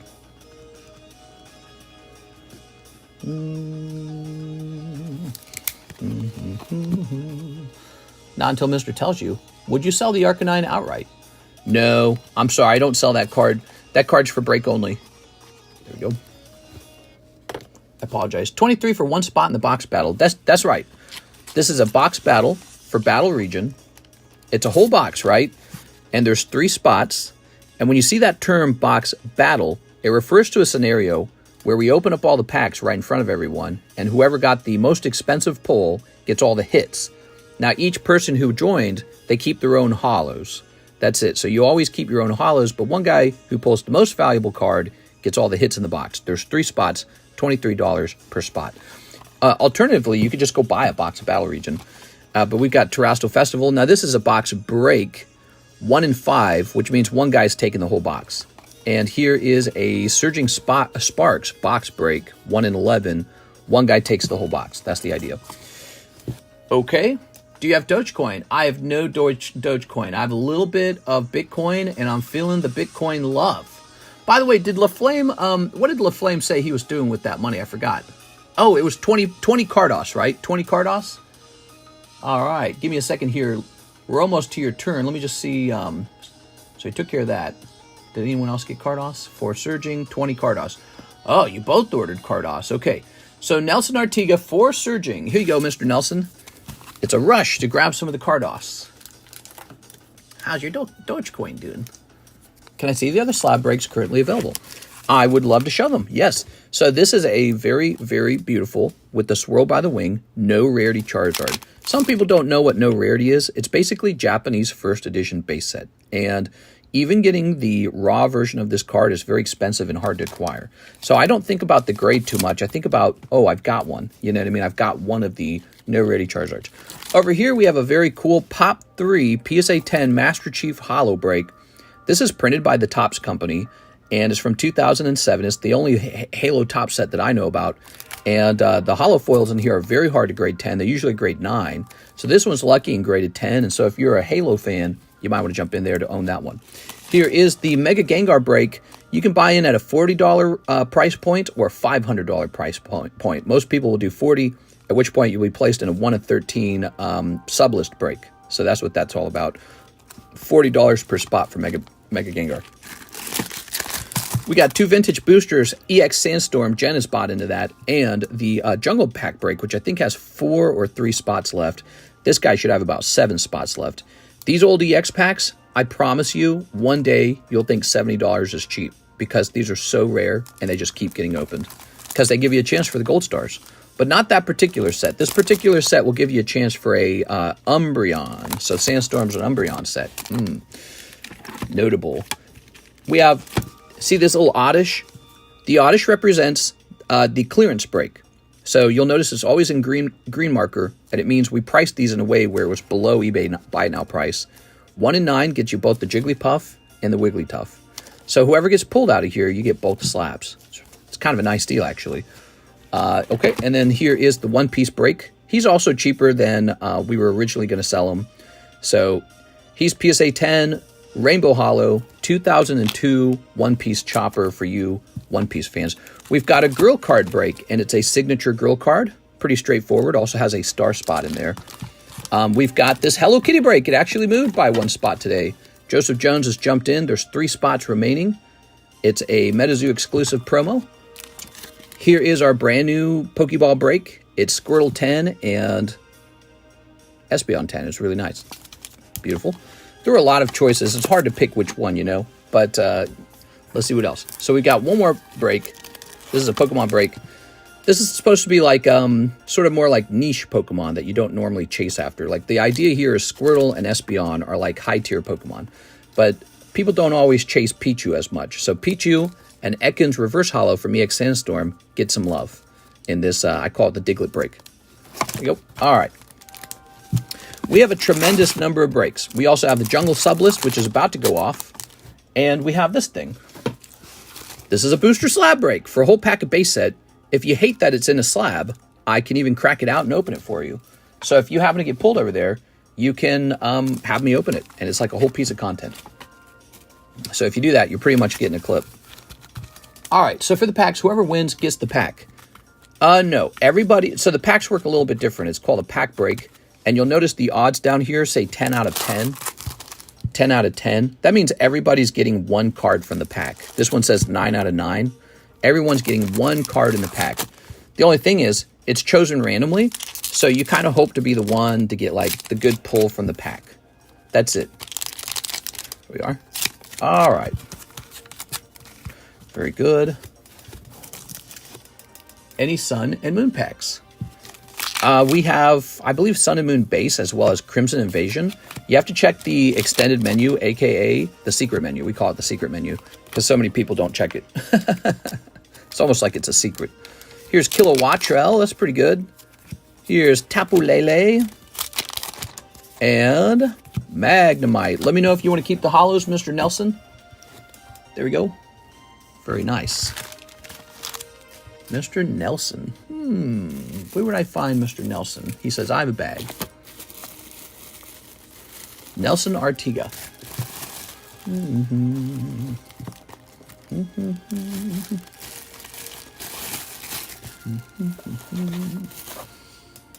We have an order, Jennifer Yap, 20 Cardos, which arrived 11 minutes ago. And this one arrived 18 minutes ago. So you will be going first, Mr. LaFlame. Are you ready? He ordered 20 Cardos. Freshly restocked box. Charizard is in the box. All right. 1. It doesn't even fit on the table. 2, 3, 4, 5, 6, 7, 8, 9, 10, 11, 12, 13, 14, 15, 16, 17, 18, 19, 20, 21. We'll give you 21. I think when the box has a Charizard in it, no bonus pulls. But we'll give you 21. We like you, Mr. LaFlame. You've done a lot of giveaways. Ready? Okay, Graveler, Pevisect, Holo Clefairy, Kabuto, Holo Eevee, that's pretty good. Dragonair, Rapidash, Spearow, another Graveler, that sucks. Here's Oddish, Pidgeotto, Haunter, Executor, he's smashing some Diglets, Farfetch'd, Victory Bell, Vulpix, Ammonite, Seadra, Gloom, Charizard, really? I don't think I can fit another round in there. Wow, dude, he pulls Charizard on the first round. I don't think I can fit another Charizard in the box. Oh my gosh. You guys are getting so lucky on these. It's crazy. I'm sorry, Jen. He quite literally just sniped it in one try. All right, so let's see. Where's your baggie? Well, there goes that. By the way, you guys are always welcome to ask for a shuffle before your turn begins. Or you could just be like, I don't care. Because when I put these in the box, I shuffle them on my own because I don't want to know where anything is at, so that you always get a fair chance. You know, like he just pulled Charizard on the first round. Actually, the last guy did the same thing. But there will be times where Charizard makes it to the very, very, very end sometimes. So, you know, that's just how it is. That's just RNG. But he definitely got lucky that time. And when you order these, you can just tell me in the notes to shuffle it if you want. I don't mind. It'll make your order a little longer, but makes no difference to me in the end. All right, as long as you're happy, I'm happy. Now, what did we do with you, LaFlame? I know your boxes are really full, right? And how did we deal with that? Did we make you another box? Is that what we did? I thought we made another LaFlame box. Didn't we do that? Hold on.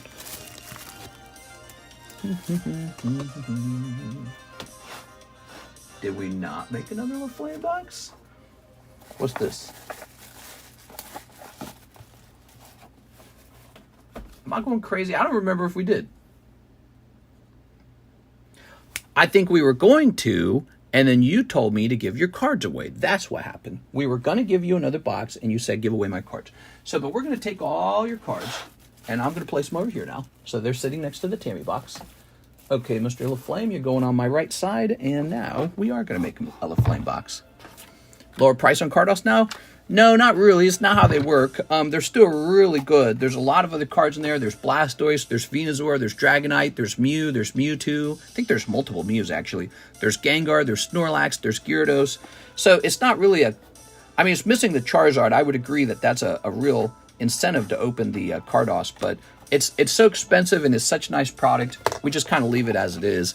And when Charizard makes it back into the box, people probably just dive in there much harder at that point. But it still sells in general. And here we are. There you go. If you want to wait for the Charizard, you can. If you want to go after those other cards, you can. That's just how it is, you know.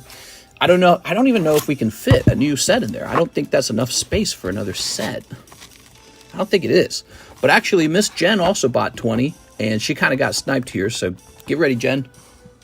I'm excited for my round. Yeah, there's a lot of good cards still in the set. A lot of potential pulls can come out. 1, 2, 3, 4, 5, 6, 7, 8, 9, 10. Oops. Okay. Oops. 11, 12, 13, 14, 15, 16, 17, 18, 19, 20. Bonus card, 21. All right, thanks for the big orders. Oops.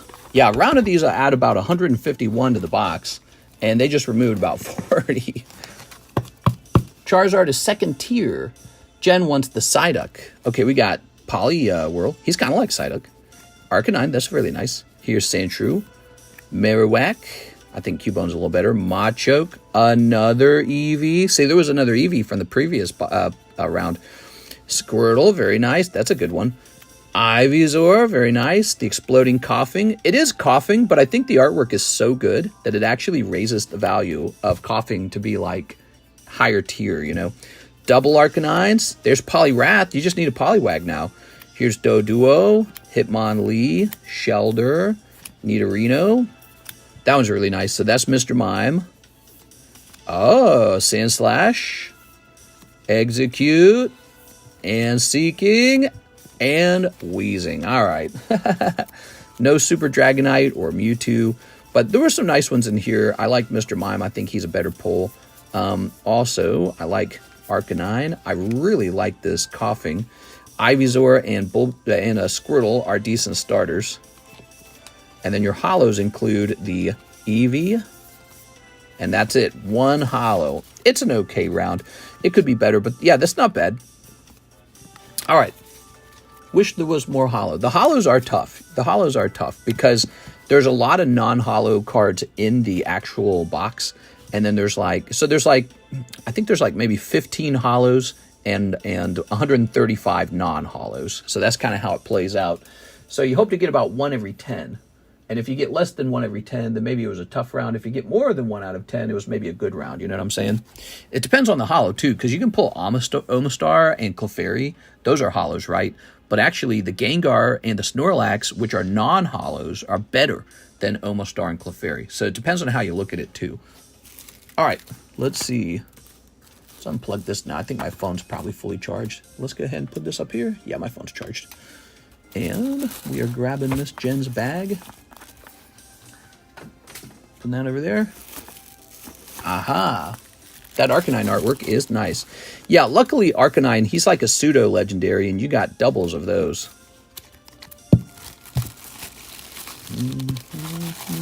How many holos are there? Again, I don't know the exact number, but it's something like 10 or 15, somewhere in that range. Like, let's see. I can probably count. Charizard, Blastoise, and Venusaur are all holos. Then you got Mew and Mewtwo. That's 5. Dragonite, that's 6. Then the 3 birds. That's 9. Okay, so we're up to 9. Then we got Clefairy, Kabuto, and Omastar. That's 12. Did I already count Mewtwo? I don't remember if I counted Mewtwo Mew. So it's around 15, yeah. Mr. Check Discord DM for my order. Let's see what you say.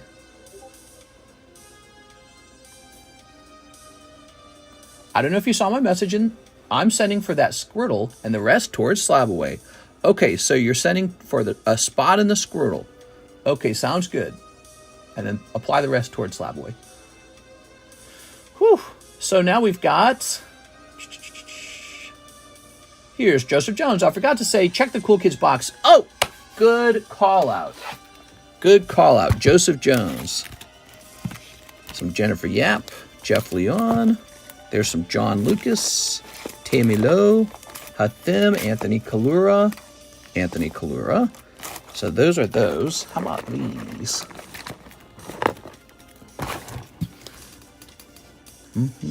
Oh, I can put this in a Hathim bag if there is a Hathim bag. That can go into a Hathim bag. John Lucas bag. Here's Bryce Wolf, Caleb Obara, Mark Fitch.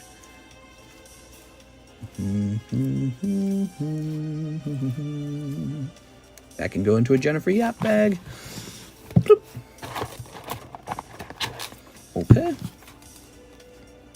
Damien Holdings. I gotta talk to that guy. We gotta get, he spent a lot of money.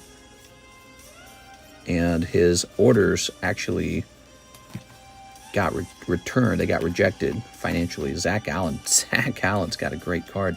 He pulled that just a couple days ago. That's LaFlame. That's LaFlame. Kip. Okay, so we know we got some loose LaFlame hits floating around there. All right, we checked. We did not find it. But we are going to sort some of these, aren't we? So Hathim's got quite a few hits that we're going to put into one Hathim bag.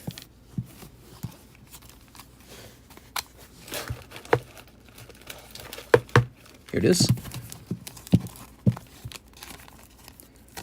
Ta-da! Hathim's been pretty lucky. Okay.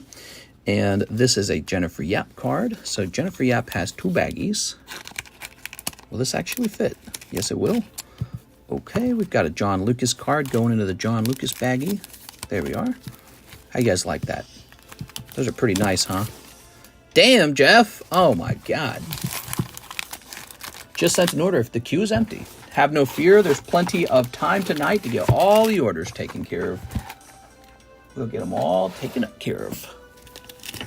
Okay. Bulbasaur, cheap and affordable Bulbasaur. Here's an Ivysaur for $46. That one is actually cheap and affordable. And, ooh, Nidoking.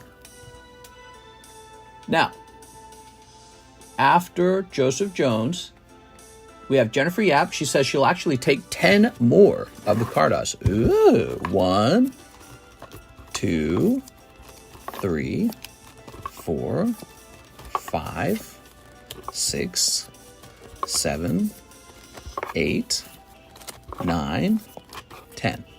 All right, let's see what we got. T-Ham wants the $20 PSA 8 Squirtle. Oh, okay, he wants the PSA 8 Squirtle. You got it. Ooh, Abra, very nice. Nidoran. Hypno. That is Kingler Killing Ditto. Jolteon. One of the evolutions. Spearow. Magneton. Ah, there you go. Blastoise. And Pidgeotto. And Vileplume. There we go. That's a bit nicer. Yeah, there's still a lot of cool cards in the box. Even when one Charizard comes out, you know, somebody might not have pulled the Bulbasaur from the same set. Or not the Bulbasaur, the Blastoise from the same set. So there's always cool cards in there. Very nice. Ta-da! All right.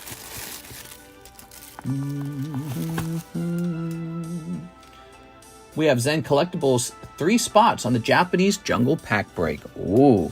Japanese Jungle Pack Break is coming to a close, everybody. Mr. Zen. Going deep, huh? Zen collects. Zen collects. Tonight's getting busy, man. Zen collects.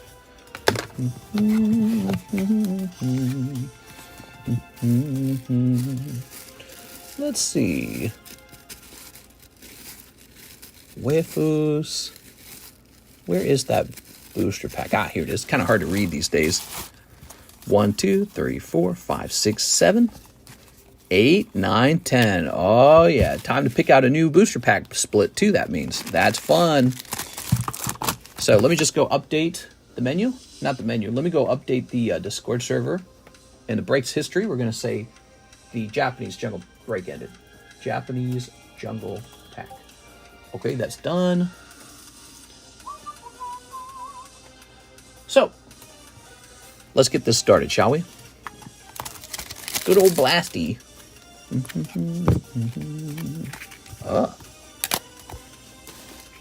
Okay. And now we'll go ahead and shuffle these. Ta-da! Good luck, guys. Oops.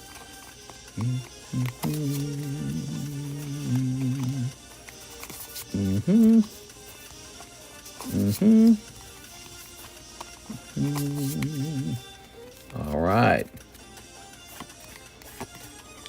Oh wait, I gotta do this one more time. I was doing some math in my head too. I'm like, wait a second. All right, give me a number.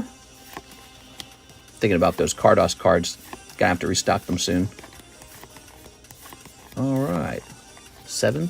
1, 2, 3, 4, 5, 6, 7. Meaning I'm gonna have to go pick up some more of them off the interwebs. All right. So here we have a lovely jungle pack, and I like to open them from the bottom because the bottom is thinner than the top. But these are always tricky to open because they have a double layer to them. Okay. Oh, that was good. Ooh. Ooh, that's nice. All right, no looking at the reflection. I don't want you guys seeing any reflections in there. Sometimes people notice the reflection and they know what it is. We don't want that. It's a surprise. Don't spoil it. Here's Anthony Kalura. Mr. Anthony's pulling. Ready? Okay, he is pulling Furo. Wow, what a nice card. That's pack number 1, or card number 1, I should say. Where are we storing Mr. Anthony? I feel like it's been a little while since I've grabbed his bag. Anthony Kalura. Okay, so he's got a double box right over here. He's got a lot of cards, actually. I'd have ship him some of these cards for free, maybe, if he wants me to. Okay. It's $1 per top load, by the way. Yeah, I don't actually have that in place yet. I'm waiting for the top loaders to arrive, but that's going to be a new thing on this channel. You can pay $1 to get your card top loaded. And then if you get a real expensive card, it automatically gets top loaded. All right, Mr. Zen, depending on what counts as a super expensive card. Ooh, Jigglypuff. All right, Mr. Zen. That's a nice pull. Let's find your baggie. You're probably down here if I had to guess. Zach Allen is. New bag for you? I bet it's new bag, right? He say he a new guy, right? There you have a new bag. Are you out of top loaders at the moment? Well, we never really used them. I never used top loaders. I always used semi-rigids because I prefer them. But over time, I feel like it's just a nice small thing to have in the stream, the ability to top load cards. So some people might actually really like top loaders. And it's my job to make things nice. What do you think of that?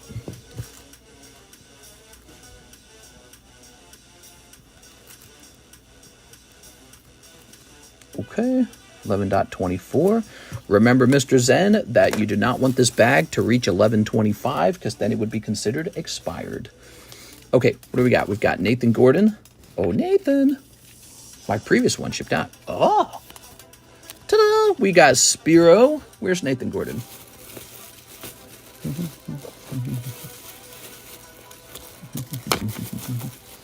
Nelson, Gruber, Nick Weig. Was he a guy with a lot of stuff? I feel like he was. I'm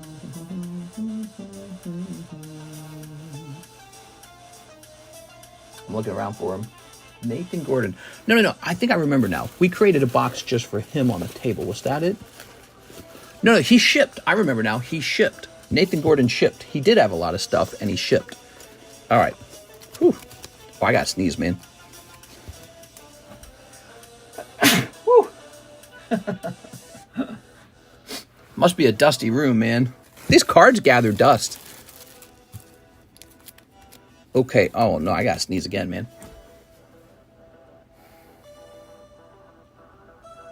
I don't want to sneeze. All right, there we go. Sneezing the night away. Very good. Nathan Gordon. Ooh, what kind of break should we do after this? We get to pick out a new booster pack. I feel like it's harder to move the jungle break for these like vintage Japanese jungle packs.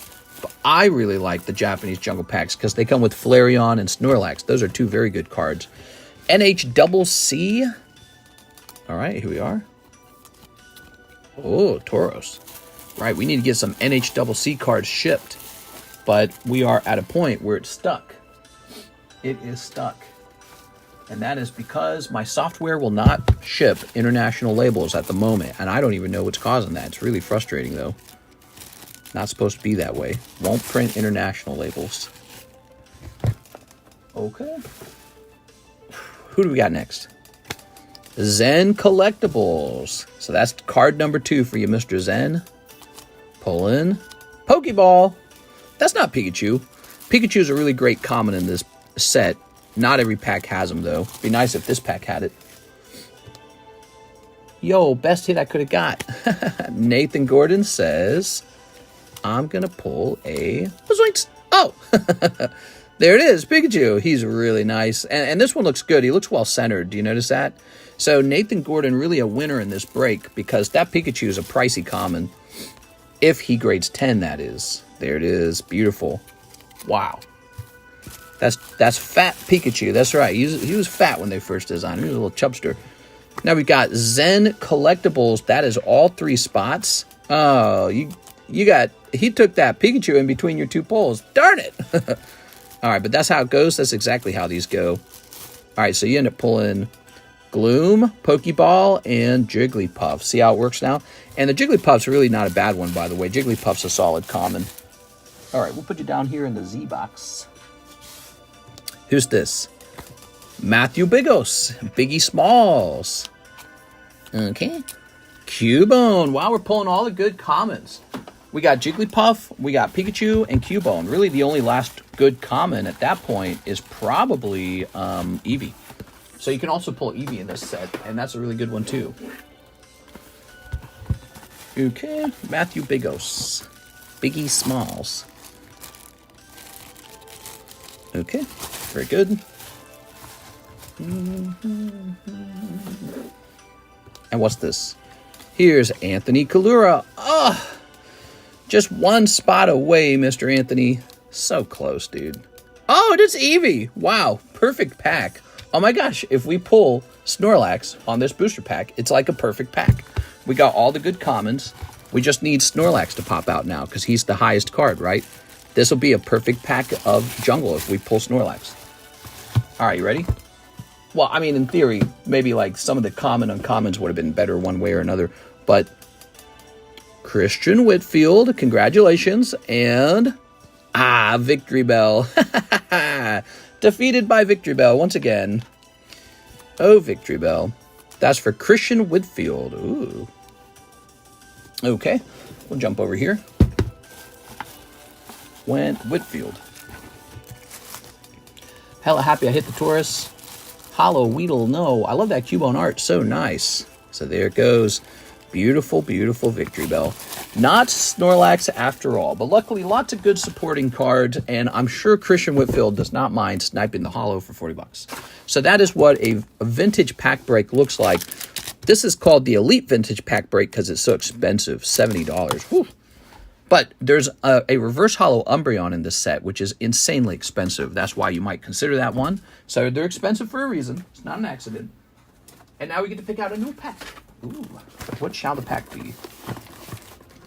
So this is the regular pack break, and we tend to choose packs that are maybe a little more reasonably priced. By the way, we have this German Neo pack. If you guys ever want to try that, the Neo German booster pack. Let us see for a moment here.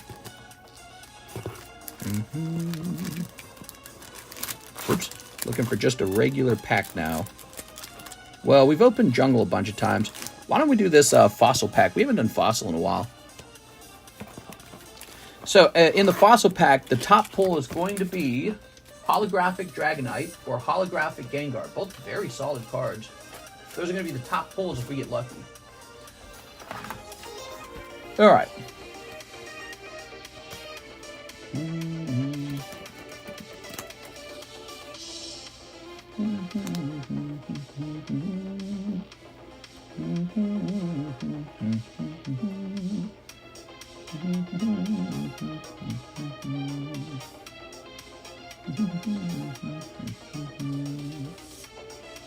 Give me a moment.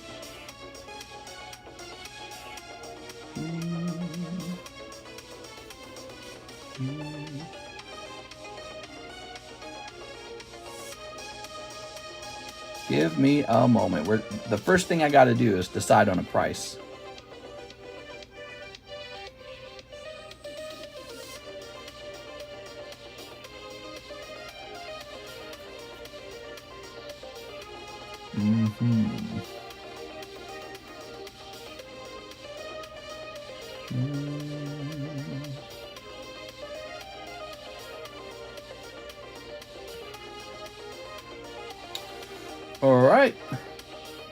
really not that expensive.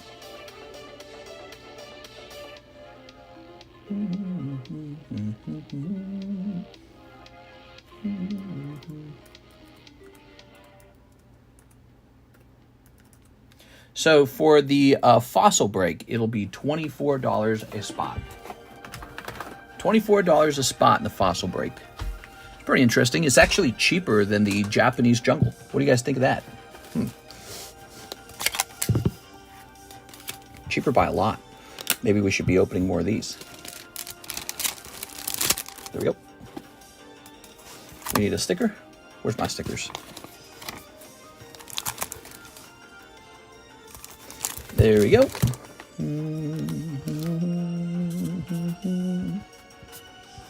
Hello. All right, cool, man. Didn't realize how cheap this set I got. 6-pin, looking for your surge. Unlimited, not first edition. That's right, this is unlimited, okay? But you know, if you pull unlimited holographic Dragonite or holographic Gengar, you're still gonna love it. But yeah, obviously it'll be worth less than if you went straight after first edition exclusively. So, but that's up to you and your way of thinking about it. My thoughts about Unlimited have always been, it's sort of like a secondary choice over, that you would choose rather than the first edition. So I like the first edition better. Obviously, I think a lot of people do, but that's reflected in the price too. Like, you actually pay a lot extra for first edition. And so, yeah, it's just up to you whether you want to be entertained by, hey, here's a shot at maybe like some nice pull out of here. If the pack's even heavy, we don't know if it's heavy. We've just had a lot of good luck. All right, so my thoughts are all messed up. What was I doing? Oh, I think I'm going to give Mike's side the timestamp on the jungle break, because that was a fun jungle break. I like that we pulled all the commons.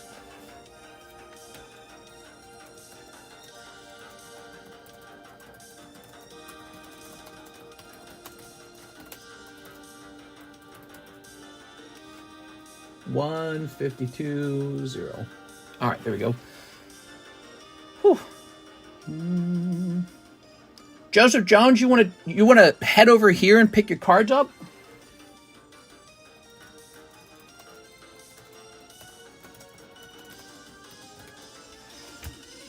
Where do you live? I don't even remember where you live. Let me see. I want to see how long of a drive that is, because I'm just curious.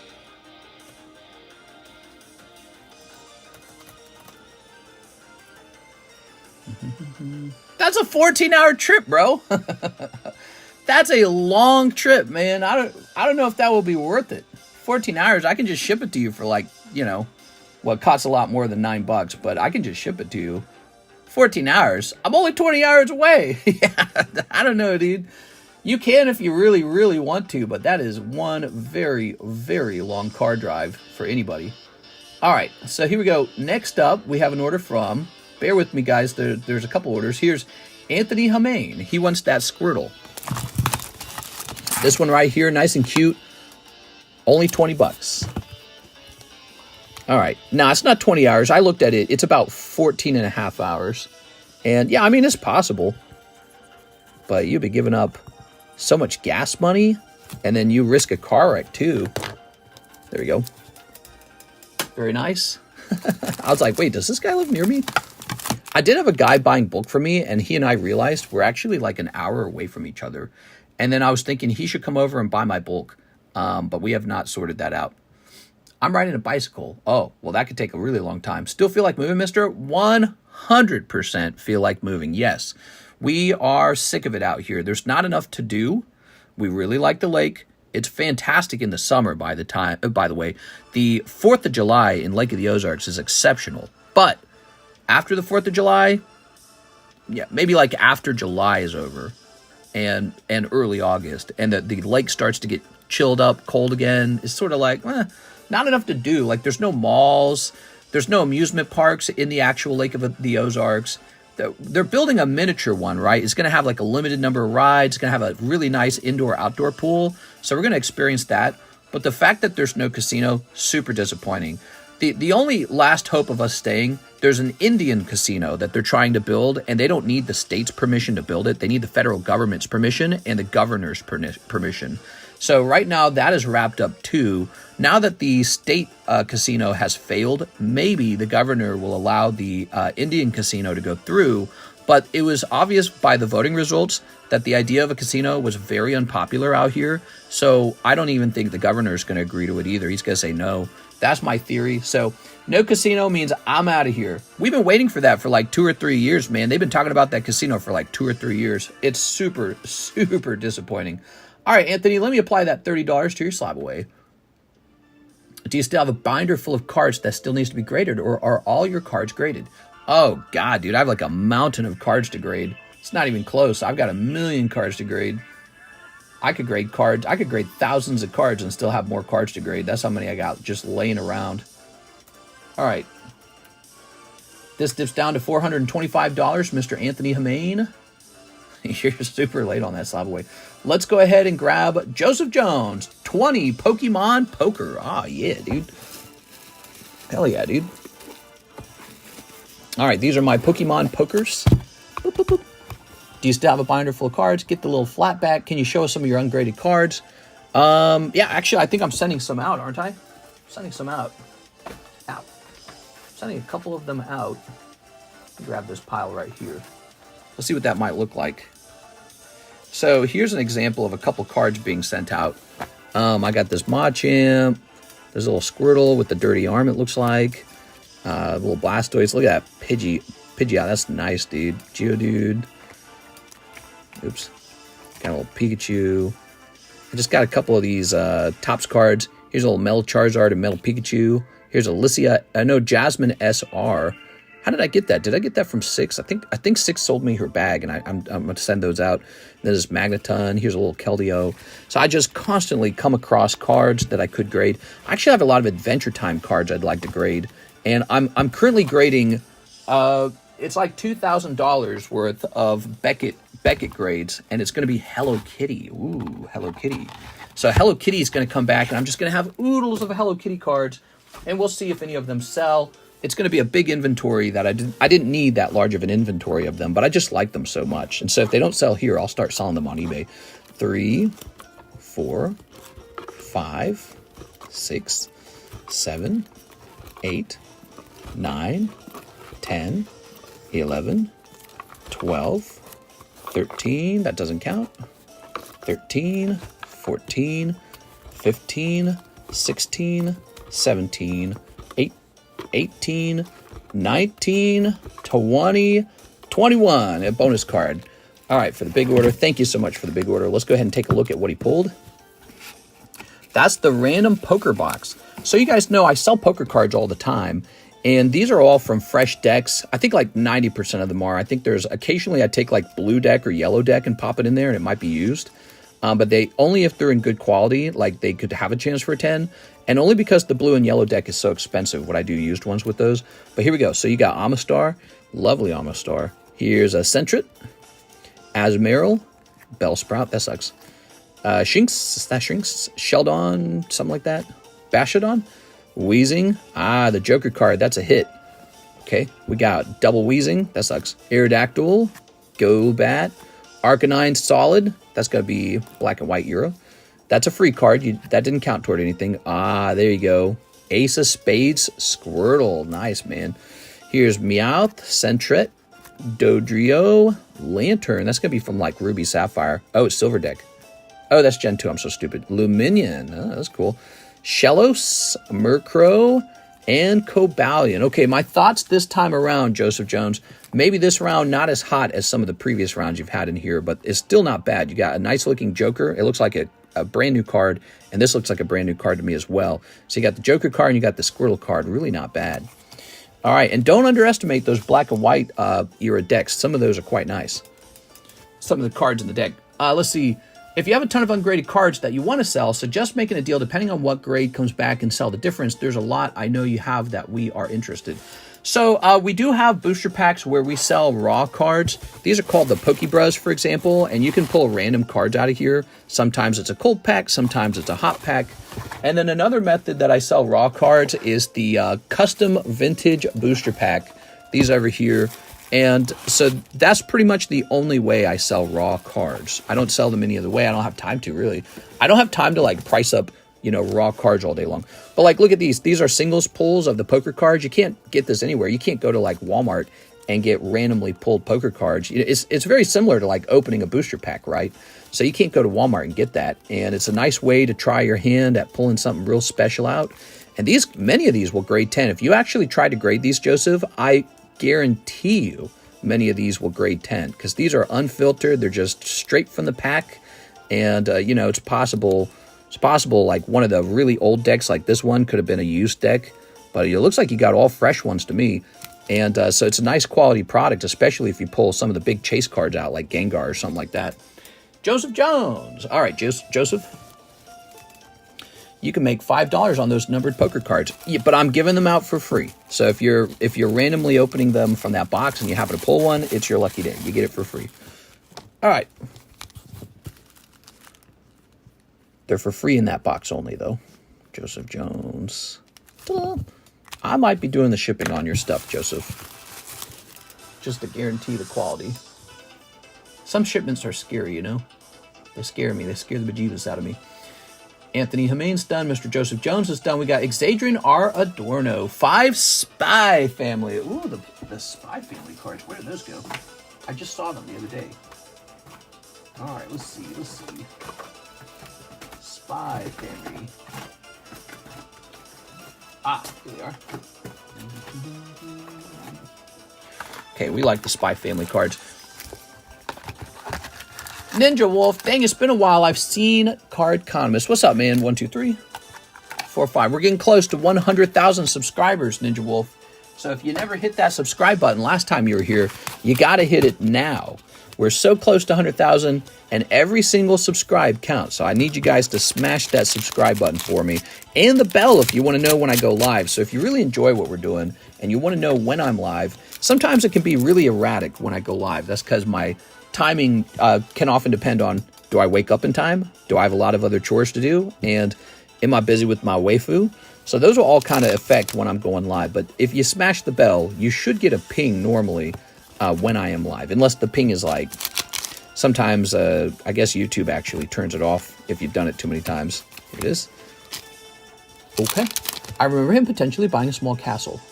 He's rich now. Who's rich? Who's buying a small castle? Here's a holo. I want a small castle. Oh, boy, that would be the ultimate retirement, to sort of buy like an old castle in Ireland or Scotland or something like that and just spend my time repairing it, like, just all day.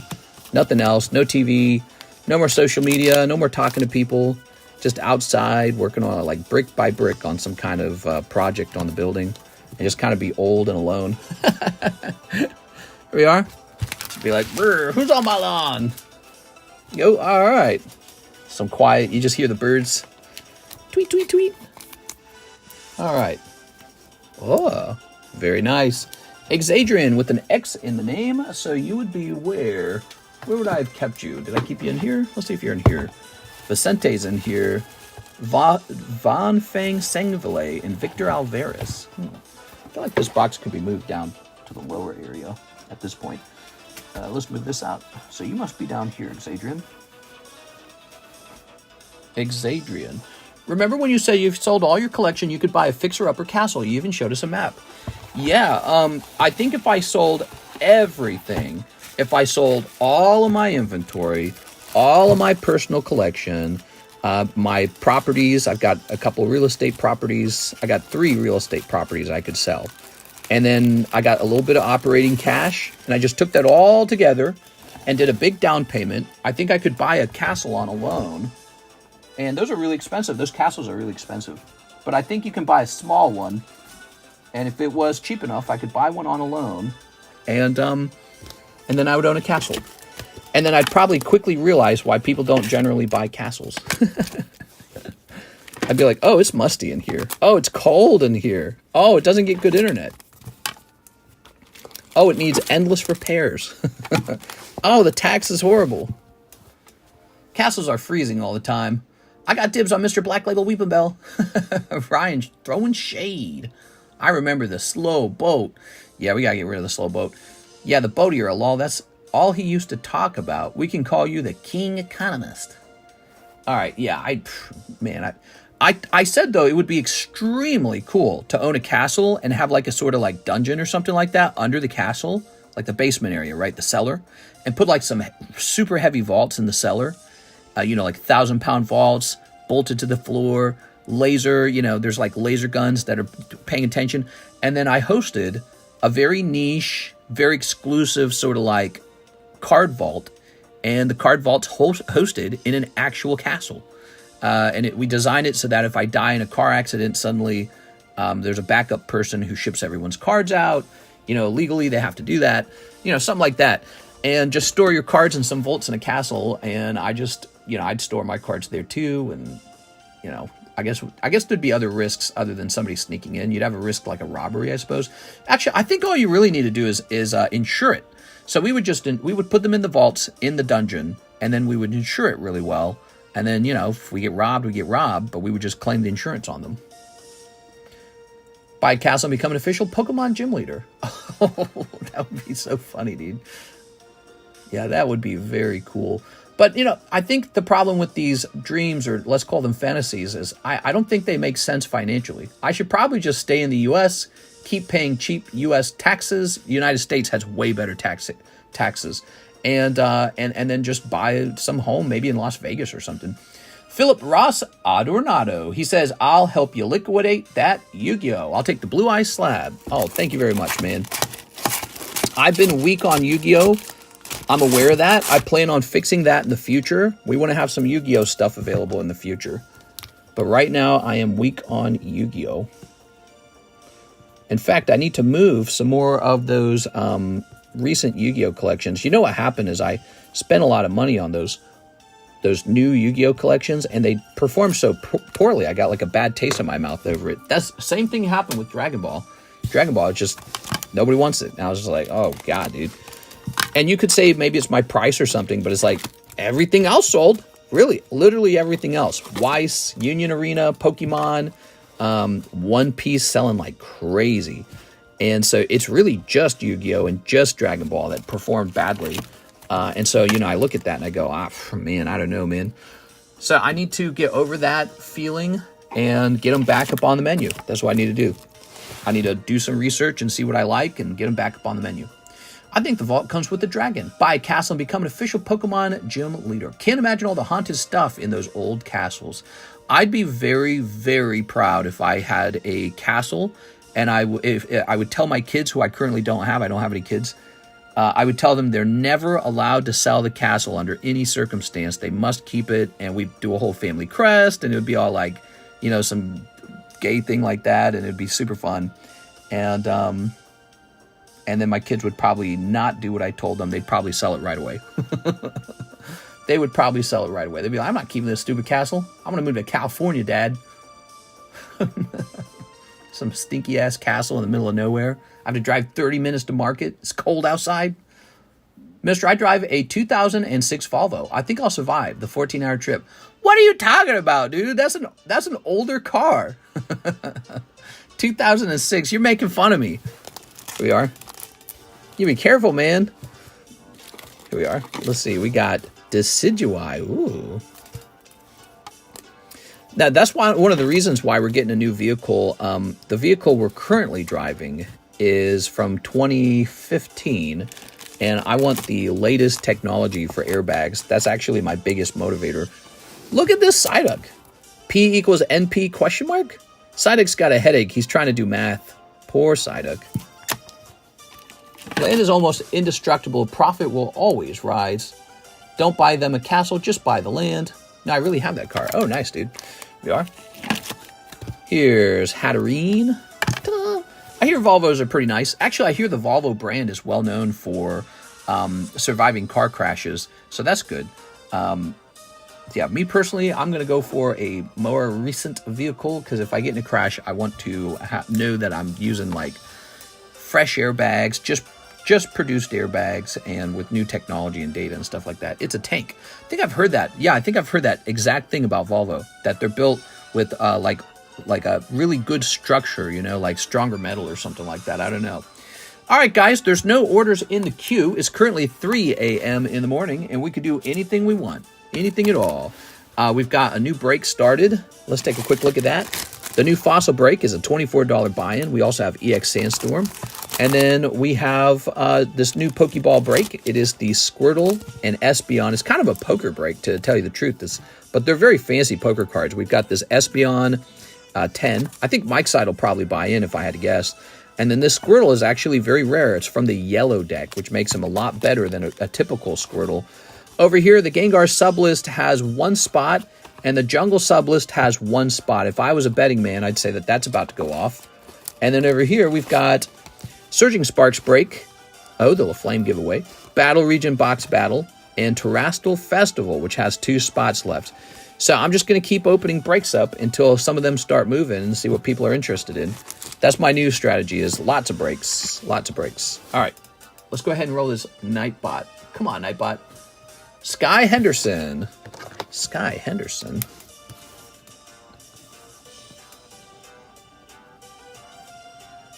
Son of Hender. Here's Cody Hodges. How does he do it? Cody Hodges just always gets on these.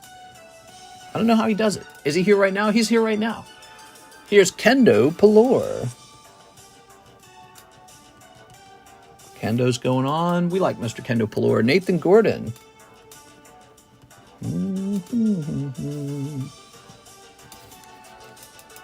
And Aaron Breckens. Thanks for chilling out tonight, guys. We got some of this giveaway going out.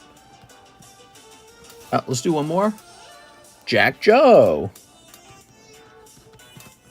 All right, so we could finish this up tonight if we keep going. If we wrap up, that will give me some time to work on other things, I suppose. Like maybe I need to go to the other channel and work on a piece of content. If I take too long to make a content over there, I think they're going to get upset with me. Hey, he's new. My aunt literally put $10,000 for a mini farmland in the Philippines. It recently went through a massive flood, and guess the price, the trouble that land went through. Still the same value.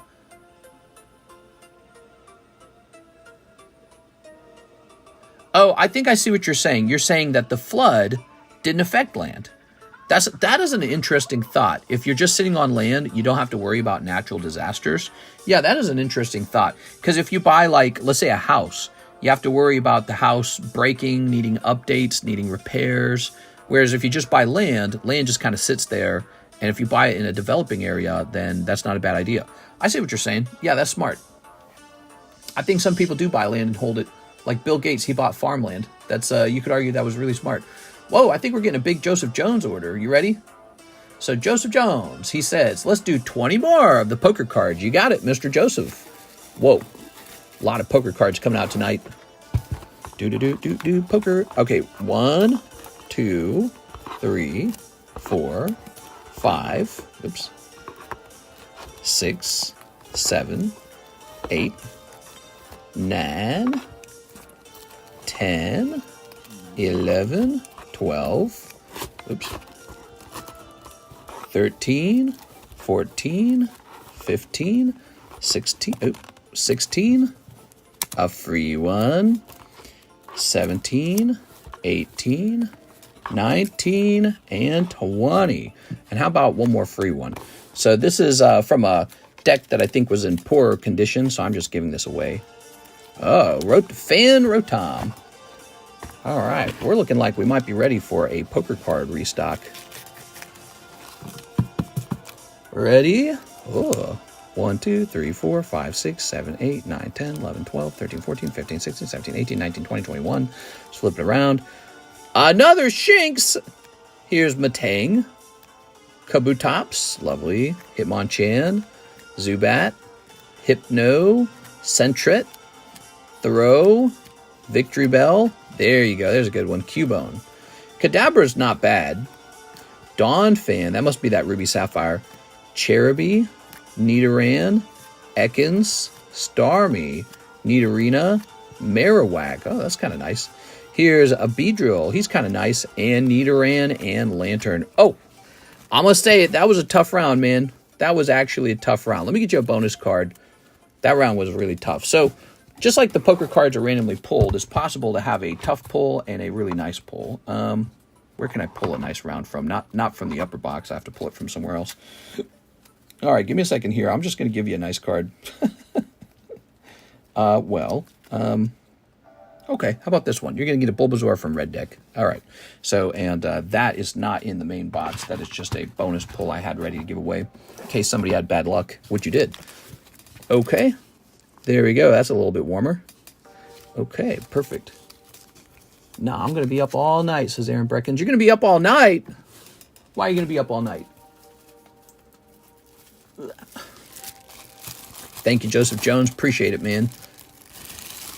Thank you so much. No problem. Well, you opened so many of those poker cards. I got to make sure you're taken care of. Wow. That was really good.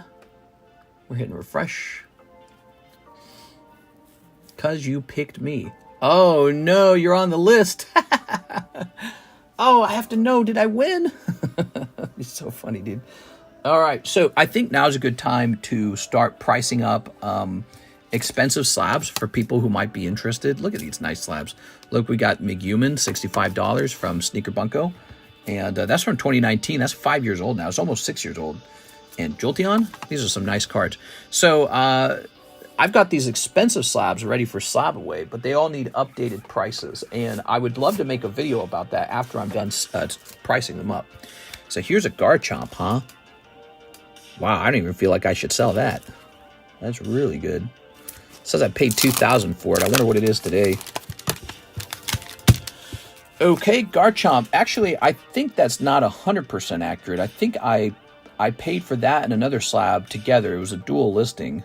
Like it was two cards in one listing. And you know, when you buy it, it's hard to decide like how much the cost of one card was versus the other, because I just split the cost in half. So what I bought was $4,000. The other card was Garchomp. I'm sorry, the other card was Charizard. So I think the Charizard, you could argue, was probably a larger share of the cost than the Garchomp was. Supreme Victors. So it could have been, you know, I could have split it 3,000 to 1,000. 145. All right, let's see. None for sale? Okay, let's try this. Probably too specific of a search. All right, let's sort this by highest price. Oh, nope, there really is none for sale, apparently. PSA 10, Garchomp Supreme, is that right? Yep, that's what we have. Let's check sold real fast. Whoa, so I can't price it because I don't know what it's worth. You got any Hermione slabs from Harry Potter? I do not. I'm sorry, I don't have any. That's kind of an awkward question. People who bought land in Tennessee prayed a tornado would happen, so it destroyed all the old barns that lived in that land for a half century. Saves them the money versus having to dismantle them. That's an interesting thought. Kind of get Mother Nature to do your work for you.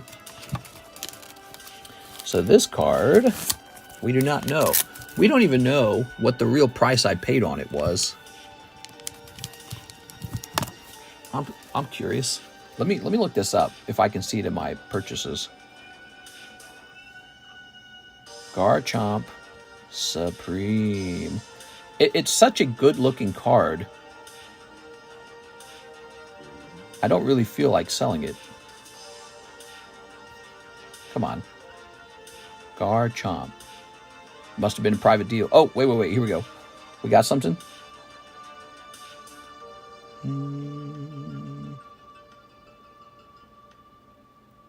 Here it is. So it was $4,500 for both the Charizard and the Garchomp. And what I did was I said, well, okay, the Garchomp can be worth $2,000 and the Charizard can be worth $2.5. But at the time that I did that, the Charizard was worth $4,000. So it almost doesn't make sense. So when we write down the price I paid for this, we could argue that it was actually a different price as long as we update the price on that Charizard. Let me go find that Charizard real fast. I think that the split between them was uneven at the time that I was picking the prices. I'd like to adjust it. Here we are. All right. Oof. Gotta catch them all. I know someone selling a Garchomp 10 for 3.5K to 4K. Ah, okay. So check it out. So I got this Garchomp in a listing where it was these two guys together. And not this one. was this one. So I got it in 2022 for, it claims 2.5, and then this one claims to be 2,000. See, I just split it that way. This one was also from 2022, and I got it for almost 4,000. So I really think that that's probably a more accurate representation of how the auction was, or not the auction, the listing was valued. I'm going to mark this down as 3,500, 122. Okay, so I'm adjusting the argument for what I paid on this. Instead of 2,500, oh yeah, I did that right. Instead of 2,500, I'm arguing I paid 3,500 for it. And this one is going to say that I paid 1,000 for it now, because I think that's probably what it roughly was at the time. 1,000, 1.22, and the population on this at the time was 25. Wow, oops. The population on this card was 25 at the time. That's really crazy if you think about it. Back in 2022. And so I'm arguing I paid 1,000 for that one and 3,500 for this one, which is more close to what I paid for the other one in the same year. I paid 3.9. I wonder what these sell for now. I bet they're just around 4,000. You know, when it comes to those big expensive Charizards, the big expensive Charizards really don't move very well in price. Like, they're not actually good investments. Did you know that? They're more like bragging rights, but they're so expensive already, nobody really like boosts their price. Is there even one for sale? Oh my god, there's one for sale for, look at this, 3.5. See what I told you? So these cards haven't really changed in price too much, and we're just waiting for them to change in price, which I genuinely think they will. But that is a bad investment, because I could have just had Bitcoin or something, you know what I mean? So this card is an underperformer. There we go. Might not be as much nostalgia from that time period. I'm not sure. Update those slabs. That's pretty bad. Yeah, but also, you know, another note, in 2022, a lot of cards were still overpriced. Like, card prices, they peaked in 2021, and then 2022 was still as crazy as ever. And in fact, the reason I bought these is because the Diamond Pearl remake came out. And so I bought these during probably the most expensive time that I could have bought them. The Diamond Pearl remake was out. These are Diamond Pearl. And yeah, people were still high on their own supply from the Pokemon card Logan Paul massive price increase. Anyways, so now we're going to change this history to say 1,000. And there's none available now, so I don't actually have a price for it. All that talking just to say I don't have a price for it. I don't really know what to sell it at. I haven't been keeping up to date and heard the Jungle Box breaks had a big jump. What's it at? Yeah, so if you are in the box, we're getting close to it. If you have a booster pack on Slab away, you got to pay it down. Here it is. Jungle Box getting real close. 1, 2, 3, 4, 5, 6. Whoa. This guy bought like 6 spots. He bought it with crypto. So it's quite close. And then, you know, these guys bought in right after. Jen bought in.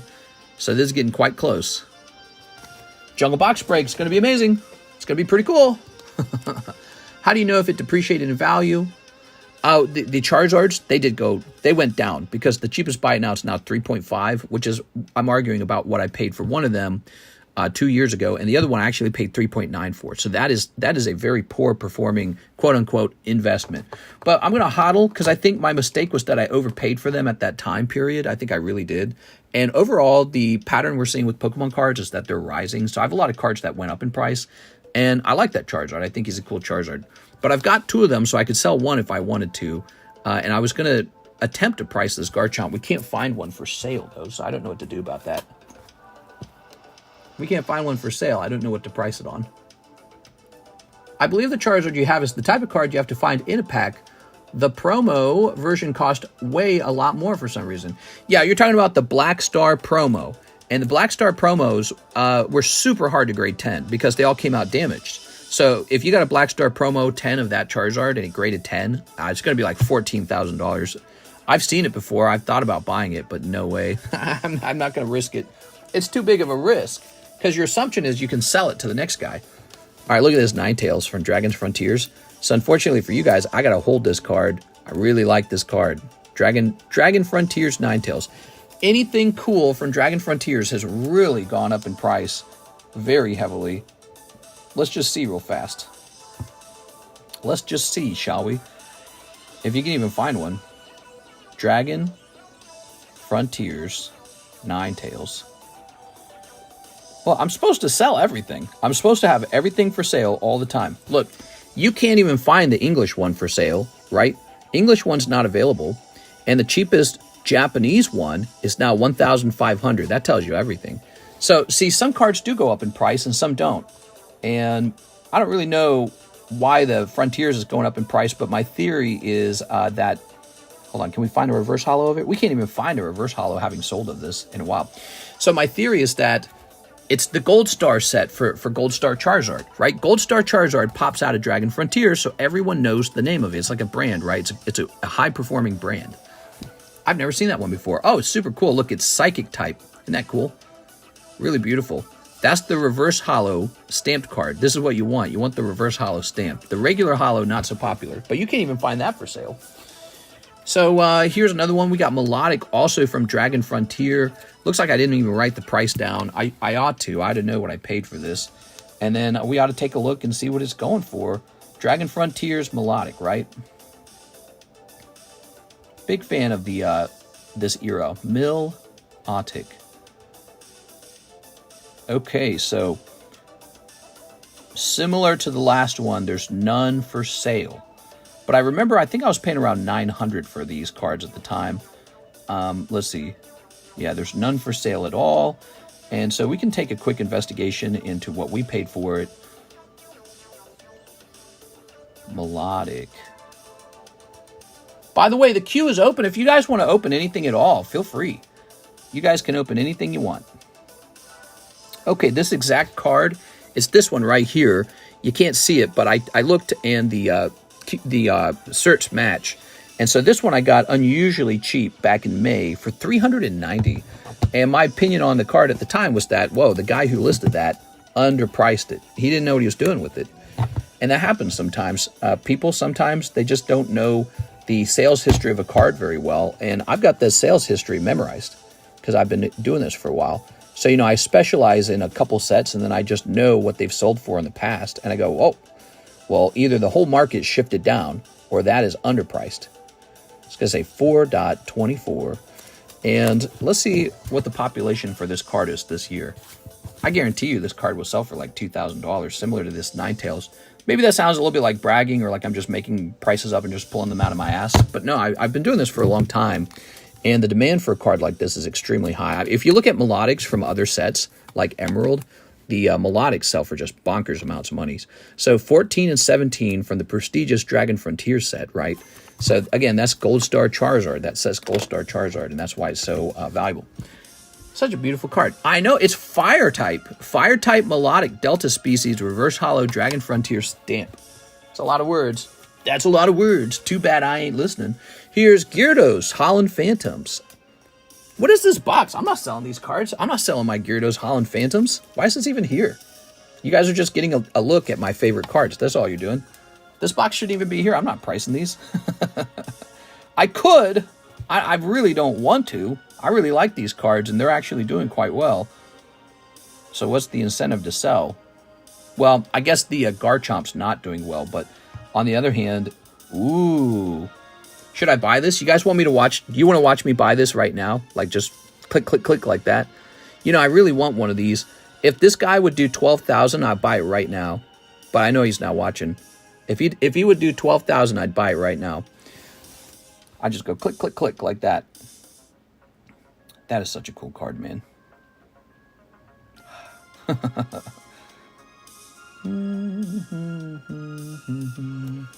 Yeah, I want that Gold Star Gyarados so bad. Gyarados is one of my favorite Pokemon, if you didn't know that. I love Gyarados. Alright, so let's find this Holland Phantoms Gyarados, though, right? And similar to the others, there is not one for sale. So what you find for the Holland Phantoms Gyarados is there's a lot of the Japanese ones for sale. They didn't do the reverse holo stamp at all on their set. And then here's the cheapest one, but it's not a reverse holo stamp. That's what everyone wants. So all the collectors who kind of understand EX era, they all want the stamp. The stamp's just like a superior version of the holo. And so it doesn't really make sense to have the holo. All right, and so we can see that the last time The stamp sold, it was for 1.4. That's not bad. Yeah, 1.4. It also says it sold for 2,000 in August. So wait, was that? Yeah. So it sold for 1.4 in 2000. That's really nice. And let's see the population on it. Population on this card.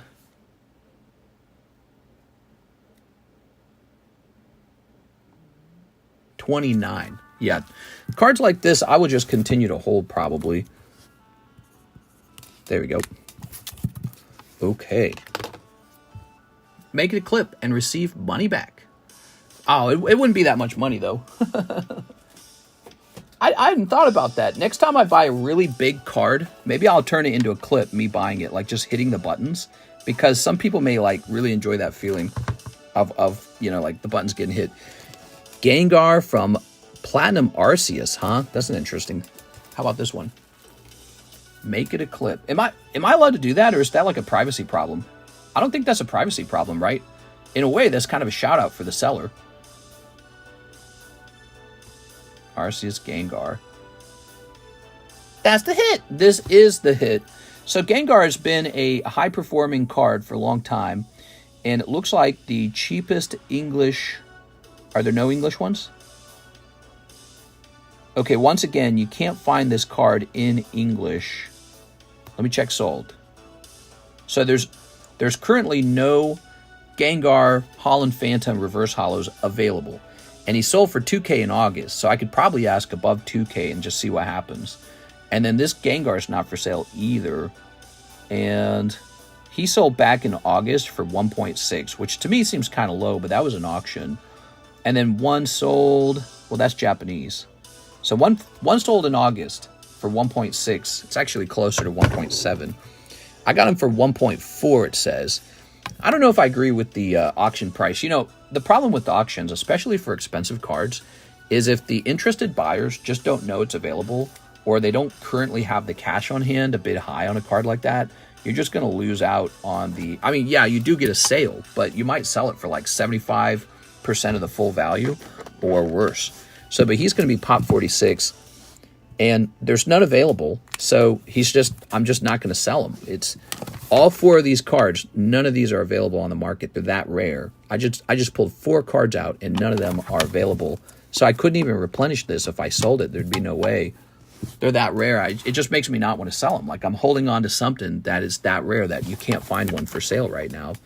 And they might pop up every now and then. But my guess is with them being as rare as they are, they're just going to get gobbled up. Okay, so it says back on 2/24, this was for sale for 4.6. It was a red label. I think that red label was especially high. I have this, and it's all messed up. Haha, young me didn't take care of the card. Oof. Oh, you're okay, man. We all did the same thing. We didn't know. All right, how about this?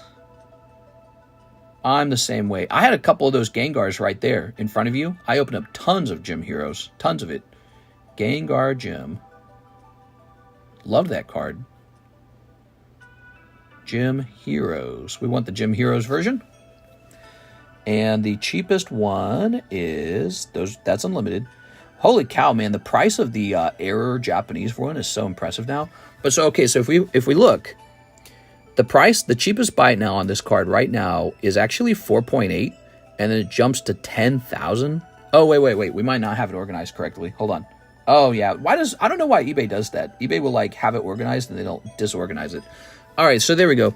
The cheapest one is this one for 4.8 anyways, but it's from Canada. It's got 31 watchers, and then it goes to 4.8 again, up to 5.7, and then the last one's 10,000. So there you go. It's looking like 4.8 is going to be around the buy now price. Here's the funny part. This was a red label in February. 4.6 was a red label in February. How wild. So he's gone up. That's what that means. Because now, to make him a red label, he'd probably need to be like 5,000 or 5,100. It depends on if you want to include the taxes. That's the hit. I don't know if I want to sell him. That's my last thought on it. He's such a beautiful card. I was trying to get all my collection priced up in the past because I said, well, look, you're just supposed to always sell, especially if you can get a good price on the sale. You're not supposed to hold everything. You're supposed to rotate stuff. It's about, my theory was about Holding versus flipping. I could write a whole book on this kind of stuff because it's so fun for me. But holding versus flipping, right? And the theory is there's a price where the flip makes more sense than the hold, right? And so I thought, well, it's not that you should never sell your collection. It's just that you should reach the threshold where the flip makes more sense. And I don't know what that number should be. What margin over the cheapest buy now price would that need to be? Because obviously if it's 4.8 on eBay and I sell for 4.8, well, now the only way to get this back in my inventory is to buy it for 4.8. And besides that, I got to pay taxes. I got to mess around with whether it's authentic.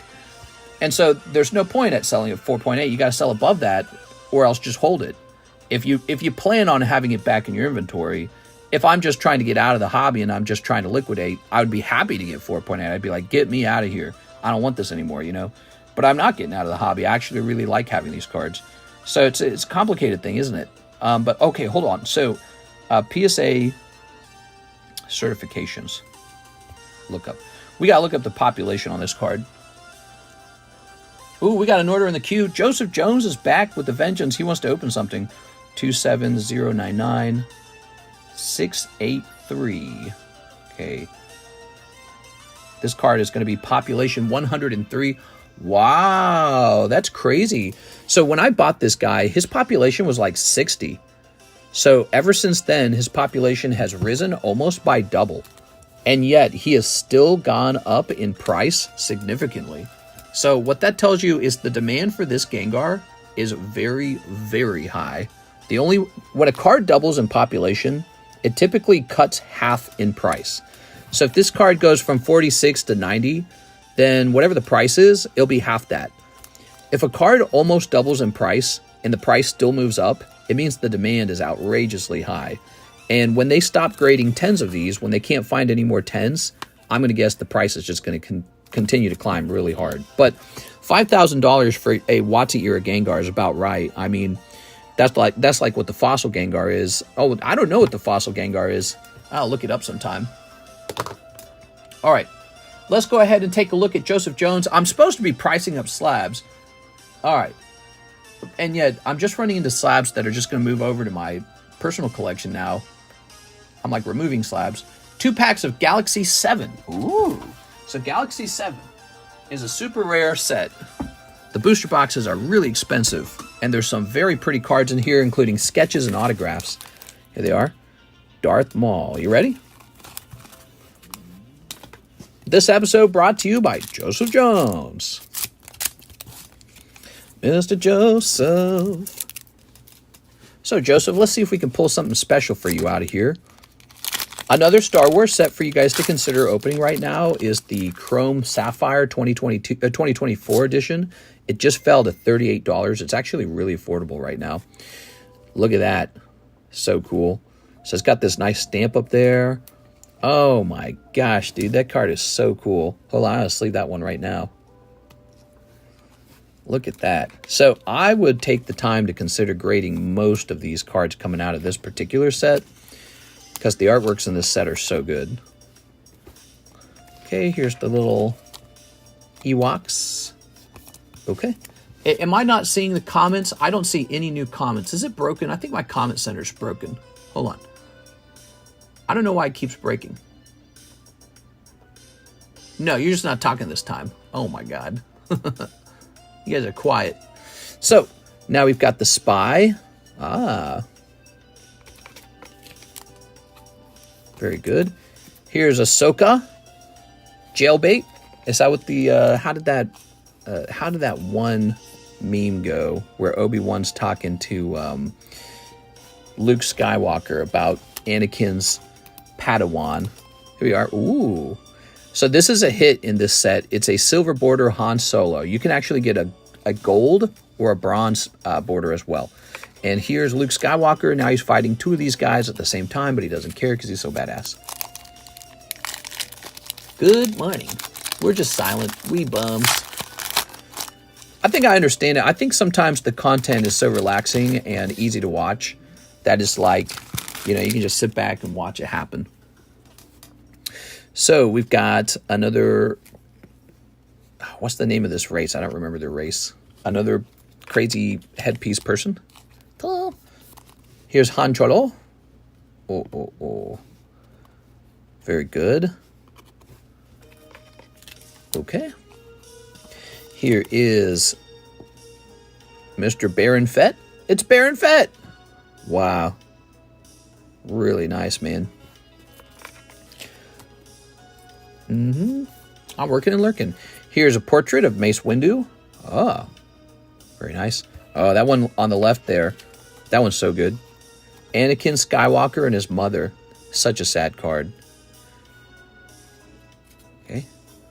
All right. This is going to have to serve to be as being your hit in the pack. Isn't that sad? Anakin Skywalker and his mother in the lava field on, what was the name of the planet? I can't remember the name of the planet. Anyways, that's a sort of a recreation of a famous Catholic statue. And, poor guy. He was a good guy the whole time, right? He just, he was turned to the dark side for a little while. What a powerful message. You know, he turned evil and he came back from being evil, but also it's the fact that his son never gave up on him. No matter what pressure the son was under, Luke, he never gave up on the goodness in his father. What a really, really, really powerful message. And it's such an amazing story and well-written story between the prequels and the sequels. They fit so well. And then Disney takes over and it's just some corporate garbage. It just makes me sad. It really does. Should have never happened. All right. Extra crispy. Hit for this set is the Kurosawa Jedis. What? All right. Lots of beautiful cards. Thank you so much, Mr. Joseph Jones. Aw. Okay. Yeah, he was like a potato chip. No, but I mean, you know, they talk about how Anakin Skywalker, he was like this little slave boy, right? So he grew up in horrible conditions, and then he had to leave his mother behind as a slave. So he leaves his mother behind. He doesn't have a father. And, you know, his mother's killed brutally by these crazy barbarian monsters, and it's just driving him mad. Remember, because that's in episode 2. And he's really messed up from the fact that he's all powerful, but he couldn't save her. He wasn't powerful enough to save her. So he was like obsessed with grief over the loss of his mother. And then he starts freaking out that he can't save Padme either. And the super evil, or you could argue if he's evil or not, but the super evil Emperor Palpatine uses that fear of losing the people you love against you. It's such clever writing, it's like, it's deep, it's psychological, maybe it's relatable to some people, but it's a good story because Anakin Skywalker never really wanted to be evil, but he couldn't handle the grief of losing his wife or his mother. He couldn't handle that. And it's sort of like this weakness that people truly have, is this maybe like this very human desire to not lose people. So, turning evil for the right reasons maybe. And then the fact that Luke was able to turn him back, such a great message. And then, what does Darth Vader do? In his last moment, he throws the nasty evil Emperor down the tube, and the evil Emperor dies, and Anakin Skywalker completes the prophecy. He is the hero. And then they throw that all away so that they can bring Emperor Palpatine back in the 3rd movie, the 9th movie, which I never watched because it's garbage and it's not real. It doesn't count. Palpatine touched my lightsaber. Do you think Disney learned their lesson? 100% not. Definitely not. They're going to ruin anything else they make. They're going to ruin for sure. Definitely not. They're going to be just as crazy as before. There's no way. But the story was so good, and is such a good message, and all the characters are so believable. Like Emperor Palpatine, the acting's amazing, the casting's amazing. It's so good. Mace Windu, so good, dude. That guy was an amazing actor for that job. Count Dooku, it was all so good. And people really hated on the Anakin Skywalker actor too, Christian Haydenson or something like that. I can't remember his name. I'm terrible with the celebrities, by the way. But people hated on him for being kind of clunky or something like that as an actor. But I don't know. Yeah, maybe there wasn't real chemistry between him and the Padme actor, whatever her name was. Also, he talks about how he was trying to mimic the sort of style and behavior of Vader in the later 3 movies. So, his cadence is supposed to match Darth Vader later, and I think he's trying to pull that off as an actor. He's just some young guy, you know. I think he did a great job. So I don't know why people hate so much on the sequels. I think, especially in movie 3, I think he does quite well. You've done this yourself. That's Sabrina's Gengar on the Slab Away program? No, I'm afraid not. We are. He's a nice card though, isn't he? Sabrina Gengar, Gengar V, Gyarados, Holland Phantoms, Melodic, Dragon Frontiers, and Ninetales, Dragon Frontiers. Whew, spicy, man. Spicy stuff. Those are currently getting removed from having been for sale in the past. They're no longer for sale. Here's Dark Blastoise, by the way. I am curious about Dark Blastoise a little bit. You ready? So Dark Blastoise. I love the Team Rocket cards. Now's a great time to consider selling them just before Rocket comes out. They could see an increase in price, so maybe that wouldn't be smart.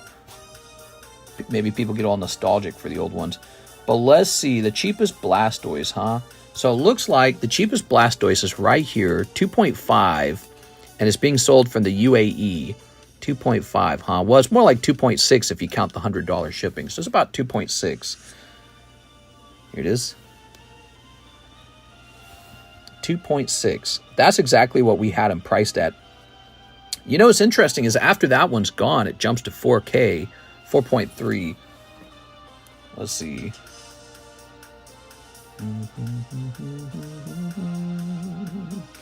On October 6th, it sold for 2.3 in auction. So yeah, I mean, that's a pretty good price. 2.6 is only just over the auction price.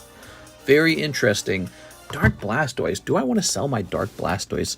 You know, I bought my first Dark Blastoise for $500. He's so pretty, though. Let's take a look at the population on it. Is the Blastoise in the program? He could be.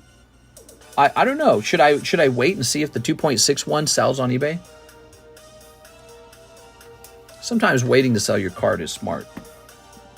Population 222, which is pretty typical, by the way, for the WotC era. Sort of like, see, this population of 100 is kind of low. But for a lot of these cards from Rocket, Jungle, and Fossil and base set, they all had really high population counts because they actually printed so much of it. So that was pretty normal for them. All right. Let's write this down. 222, huh? Yeah, that one's hard to say. I don't know. What's the next card? We've got another Dragon Frontiers card. So interesting. So this one was for sale for $1,400. Let's see if we can find one for sale. What time is it, by the way? 3:30? Okay, 3:30. We're on till 4, guys. So feel free to send in an order. We currently have an empty queue. I'm just looking at expensive slabs for sale. It is Sunday night, Monday morning. Hope you guys are having a nice weekend. The weekend's over, sadly. I didn't really do much for the weekend. Yeah, Kirsten and I feel like we still need a weekend. We were supposed to do something yesterday. We didn't get to, so it was kind of like super disappointing. Okay, so what we find is... Okay, so we do have one of those. We have one of these right here. Typhlosion Reverse 800, huh? That's interesting. That's not bad. 800.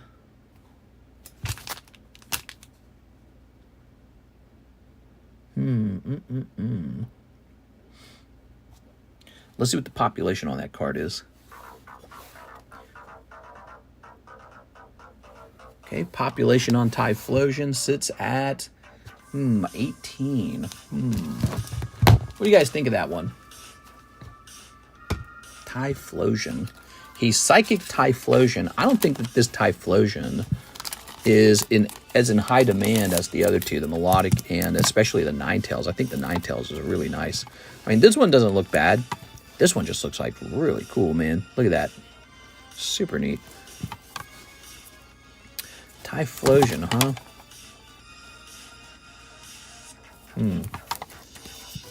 I think I'm going to hold this card as well for now. He's population 18, which is just unusually rare.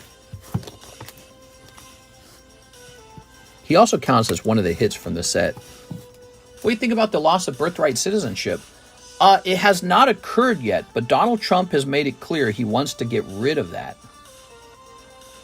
And I sort of get it. I think it kind of chops toward the root of immigration into America. Let's say illegal immigration, if you want to use that term, undocumented, if you feel like if you're on the other side. So, Trump is trying to stop all the immigration into America. And he wants to get rid of that because it gets rid of something that we've called having an anchor baby, which refers to you break into America under any circumstance. You just get in. Maybe you just take a vacation over here on an airplane, right? You just take an airplane in and you're on vacation and you stay and you have your baby on American soil. That baby's now an American. So that rule was made up a really long time ago for freed slaves and for Native Americans. It was not made for people to come in and from other foreign countries and just become citizens like that, right? So it's kind of a loophole now, and Trump's saying, I'm closing the loophole. I'll also point out, other countries don't have that law. We're like the only country with that law, the only first world country with that kind of law. So, yeah, it's a unique law. All right. I think if he got rid of that, it would significantly reduce immigration into America, because people say, oh, I can't do that anymore. I'm not sure he's able to actually change that, though, right? I think for Trump to change that, he would need... Turn this down a little bit. So I think for Trump to change that, he would need a 2/3 vote from the Senate, wouldn't he? And the Democrats will never accept that. Because to them, they're for it. They're for all the immigration, and they would say this is inhumane. I was born here. I'm Hispanic, and my parents were illegal immigrants. And look at me now. I'm a congresswoman, and so what you're saying is basically evil to me. That kind of stuff, right? So, for some people, again, I said this before. The problem with Trump, he's great on economics, but for some people, he's an existential threat, and so that makes him really a tough candidate for many people. If all he cared about was a really good economy and he didn't care about the immigration stuff, I think he would have got even more votes. But he's very, very tough on all of the immigration into America. And I think for some people, it's really scary. Actually, people right now probably have like parents who came here and they gave birth to the child. The child's that, aforementioned anchor baby. And now they're going, well, hold on, do my parents get to stay? And probably they will. I bet Trump doesn't have the toughness to do that. But I think what he will do, he's going to focus on single men. He's going to get them out. I think he's going to focus on men in jail or men with a criminal history, especially these gangs from like Venezuela. Those are all gone. And, that's what people voted on. People really wanted that. They want this stuff gotten rid of. But if you're a child here and you were, the birthright citizenship made you a U.S. citizen, I don't think he's going to get rid of your parents. But I think he closes that loophole so that it doesn't keep going on. That's what I think happens next. And it's an interesting thing. I think it's very emotionally confusing for people because I think there are probably Democrats or people who are their parents are foreign and they came here and became parents here and the child's an anchor baby and they go, maybe it's a good thing, It's kind of like they say this term, closing the door behind you. Don't close the door behind you. But it's like, do you really want to live in a country where the door is open forever? Because if it's open forever, the country may just become where you ran away from, where your parents ran away from. So I think it's a confusing thing for some Democrats to go, well, maybe this is a good thing. Like I got to benefit from this particular loophole, and maybe it's time for the loophole to be over so that the country can have economic sanity. And then there's probably some people who are like, screw those guys. One of the interesting things I think that the Democrats took for granted is they thought that all Hispanics are going to vote for all Hispanics to come into the country. Obviously, what Trump did is he got a lot of Hispanic votes. And so when you think about it, you got places like, you got all of South America. And Mexicans probably don't really care for Venezuelans. And I don't think that the liberals I don't think they always really, kind of grasp that. Like maybe the Cubans don't care for the Venezuelans or the Venezuelans don't care for the Nicaraguans. They're like, we're here for us. For my family in particular, not for everyone's family. And so, they get in as a mad dash and the door's still open and it's a mad dash for everyone now. And the dash is looking like really huge and like there's going to be problems if it keeps going on. And they go, all right, we got to close it now. I'm in. The rest of these guys, they can stay out. I got here first. So, there might be a little bit of that going on in their thought processes and feelings. But it's a difficult and a fascinating subject to me. Now you have to marry me, says the collector. Mister, can you adopt us? I'll adopt you, but you can't have my cards, okay? My cards got to go to Karis and her babies, because if you're not having my baby, you can't have the cards. If you are having my baby, that's a different story, okay? If you're having my baby, that's a very different story. Ooh, look at this Dusclops, man. I am over the moon for this card. I can't be too greedy about the subject, because my grandparents or great-grandparents or whoever got into this country a long time ago. And when you talk about privilege, I am privileged to just be born here. It's a great country, very large. America has so many resources and so many jobs available, and security. So I get to be born in a country that was already doing pretty well. And I have to thank my ancestors for that. And I have to be grateful for it. And I have to be reasonable about how I view immigration as well. You know, no hatred in my heart about it. But it's just a matter of fact that you can't absorb the whole world. You just can't do it. It's not a smart move. Think of it like a company, maybe like the Oreo cookie company. They don't want to hire the whole world. They want to hire a couple of good workers, right? And I think countries have to work a little bit like that. So, immigration is not a bad thing, but infinite immigration could be a bad thing. You probably want to bring in immigrants that love you as a people, and they love your ideas. They love like your Constitution and your founders. They love the flag, and they're there to promote, something healthy about your country. But if you're just letting anyone in, you might let in people who are maybe not so savory. Maybe they actually really hate many of the ideas about your founding fathers and the principles of your Constitution. And maybe they're just opportunists, and that's it. And so how would you figure that out? Well, it would be very difficult, but there has to be some sort of vetting process. And the moment you introduce something like that, you get called a racist. So, it's a really difficult subject. But I think, I think the election results show that that's on everyone's mind, the subject of immigration, and there is kind of consensus in the country that cannot be infinite immigration, infinite open-door immigration, and we can't afford it either. Marius Loveslands Larson, I have a bag, 2 Fusion Art, 2 Blue Sky Stream, 2 Black Flame. So, these must be Korean, right?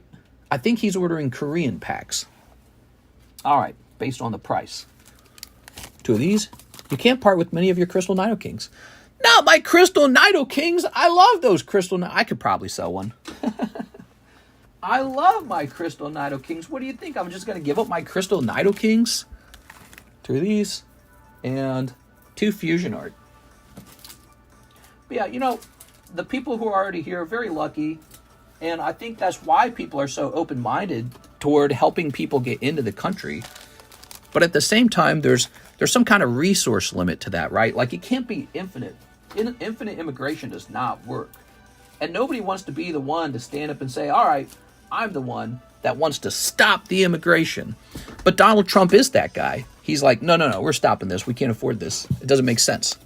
And so everyone gets to call him the second coming of the mustache man, and he's evil, and he's the worst, and he's a bigot, and he's a racist, and he's a sexist, and the whole country's going to melt down if he gets reelected.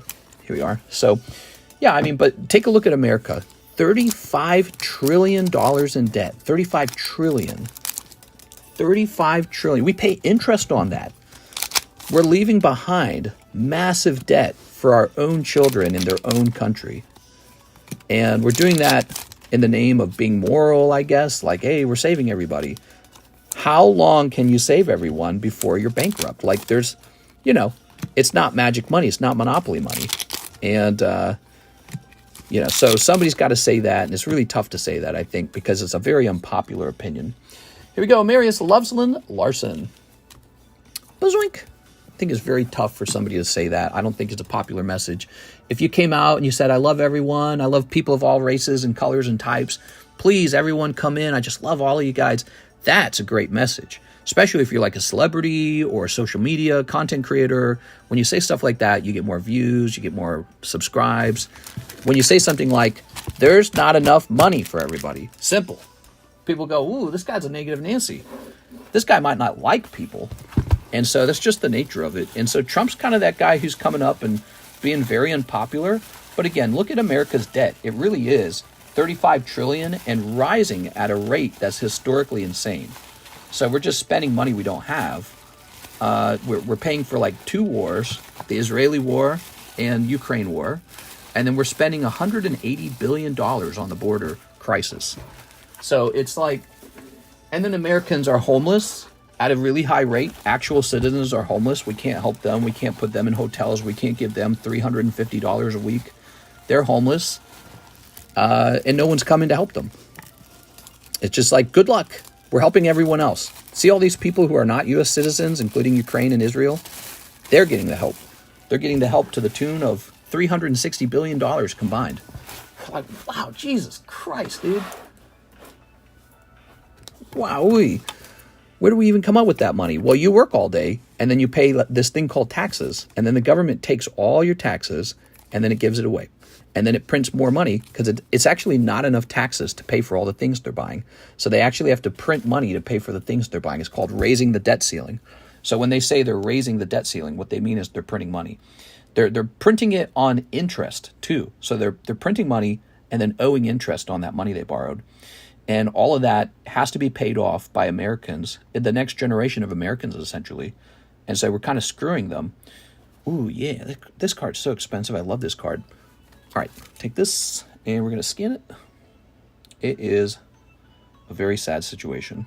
But so I think when a country is really, really wealthy, it has the ability to help the poor.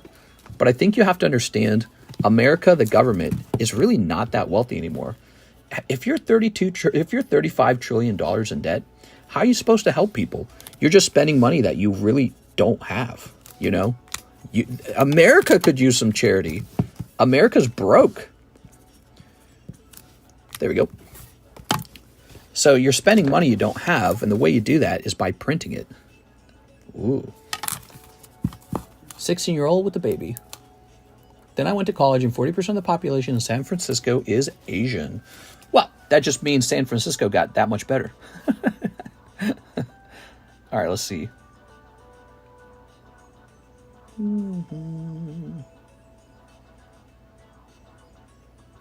Toss this back up here. 16-year-old with the baby, then I went to college. 40% of the population in San Francisco is Asian. Now they claim it 25%. Wow, man, the Asians are nice, man. They're all into technology and stuff like that. That's awesome. I like the Asians. And it's funny, you're not allowed to say that almost, because it's like, what are you saying? Are you like the Asians better or something? You know, but yeah, San Francisco with a lot of Asians, what's the problem? They should come here and prosper, I guess. But I think the important issue is that when it comes to the immigration system, they just have to do it legally. You know, whether we need to change how the laws work so that they're more generous, let more people in at a time, or simpler or something, I don't know. But it's got to be legal, man. People really do care about laws. Laws are so essential for a country. You know, a country can't just be anything goes. So people care about orderliness and being able to track information and data and understanding who's coming in, who's going out. It just can't be like random, unvetted, just pure chaos. We've got a fentanyl crisis with 100,000 people dying a year. You know, you just can't have that. And then also, how are we paying for all this? Are we paying for everyone to go into a hotel room and then giving them $350 a week per family? Like, who's paying for all this? You are. You're paying for it. And all those resources could have gone to you and your family and your struggles, but they're not. They're going to someone else because the Democrats don't actually care about you. They care about increasing the number of people in America, probably because they've seen the voter poll information, and they can see that white people vote slightly Republican and people who are not white vote slightly Democrat. So they go, hey, that's our group. So maybe we can just increase that group massively and change the outcome of elections. That was Elon Musk's argument, by the way. So he was saying that's the point of all this immigration. All right, what we got? Ooh, more of these, huh? I would hear presentation from Asian student and understand like 5 words and think, how did they get here? Here we are. Ooh, Dark Dragonite. All right. Very nice. It's not about being Asian or Hispanic or Black or Italian or Arab or Jewish or anything. It's just about merit, man. And do you love America? Do you love the Constitution? Do you love the principles of freedom of speech, right to bear arms, low taxes, that kind of stuff? If you're American in your blood and your mindset, what's the big deal? It's not a big deal. But it's very important that you kind of get that outcome, because if you just double the whole population of your country in 10 years and then everyone has very competing philosophies about how the country should be ran. It's sort of like your country just got taken away. Where my country gone? Remember that song from South Park? So it's a little bit like that, though. That's not totally, that's not totally inaccurate to feel that way. Especially for people who were already here. They just watched it change right in front of their eyes, and they said, well, this change is too fast. You didn't actually ask me if I wanted this to change. Like the people in Springfield, Ohio that just had, what was it, like 15,000 Haitians just dumped into Springfield, Ohio, and that's the whole eating the dogs, eating the cats thing. Well, they're probably angry because they're like, why we got to have 15,000 Haitian neighbors? We didn't ask for this. It's not even natural. The government just kind of pumped them in here. And so now we got to compete with them for resources and deal with them as neighbors. Maybe we didn't want them as neighbors. Like, do you have a right with who you associate yourself with, who your neighbor is? Do you have a right to that? No, the government says you don't. Government says we'll put 15,000 Haitians in your neighborhood if we feel like it, and too bad. And so, and this happened just recently in Germany too. I was reading an article about this. It was a little lake town in Germany, and they all voted no to dumping a ton of immigrants into their little town. And then the German government did it anyways. And there was like this great fury and backlash over it, with the mayor or whoever it was saying they've been betrayed, and they don't have the room, they don't have the resources. The town is a different town now. We are. Do you know international students give money to schools, they won't reject them? Oh, exactly. Yeah. I mean, it's a business in the end. A school is a business. And the school I went to was very international. I went to a place called Lindenwood University, and I think I read something like 60% of the students were actually not American citizens. So I went there, and there were huge groups, like a French group, a German group. There were Latin American groups. There were Asian groups, a lot of Arabs, actually. And many of the Arabs and Indians were in the computer science program. And there were Asians, too, from Asian countries I didn't even know existed. I was like, where are you from? And, yeah, so it was very, very, very diverse. And that is how a college campus is. And you get to know them.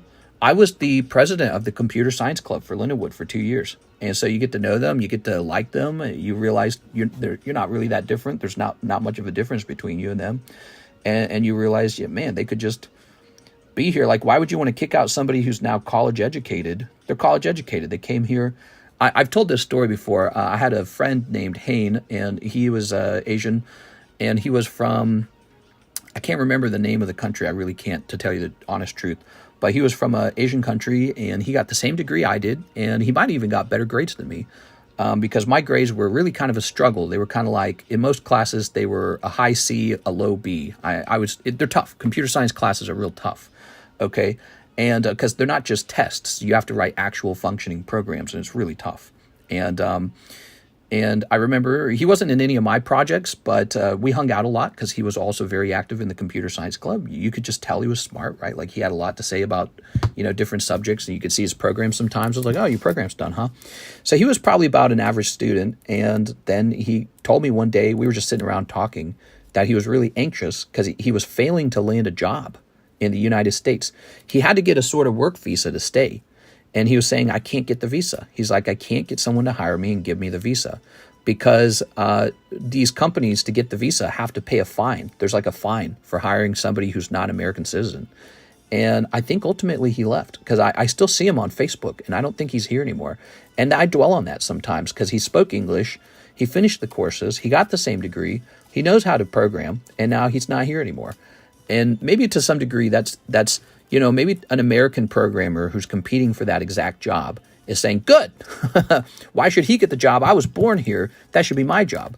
But, I knew him personally. And, you think about that kind of stuff. It's like, he's just as human as anyone else. And he's just as capable. So maybe he should have just had a job, like he went through all the trouble.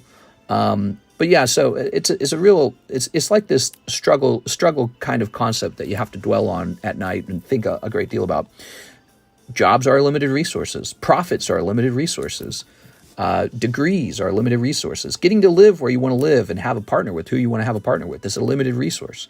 So I think, when you're selecting people for these ideas, like who gets to be where, you really need to choose people who love you, is my opinion. That's what it boils down to. So right away, if you could just find everyone in the United States who slipped in the last 4 years and find out who really loves America, like deep down, and who's just kind of an opportunist, I'd cut the line right there. I'd be like, opportunists are gone. You know what I mean? Because there isn't enough resources. That's the bottom line. There's just not. And that's why it was the number one subject. It was, by the way, the outgoing polls show that immigration was the number one subject. And there's just really strained, limited resources for people to move in to the tune of about 15 million people in 4 years. It's not, that's not what our immigration laws said we were supposed to do, and people went against it. And now we're talking about, well, who gets to stay? And it's like, well, really, if you just went by the law, nobody gets to stay. Oh, wait, am I pricing this card or am I keeping this card? I think I'm keeping this card. But yeah, it's a really difficult subject, isn't it? So there's no way to talk about it in a way that doesn't upset somebody. It's almost like the abortion subject. There's just no way to talk about it where somebody doesn't get outraged.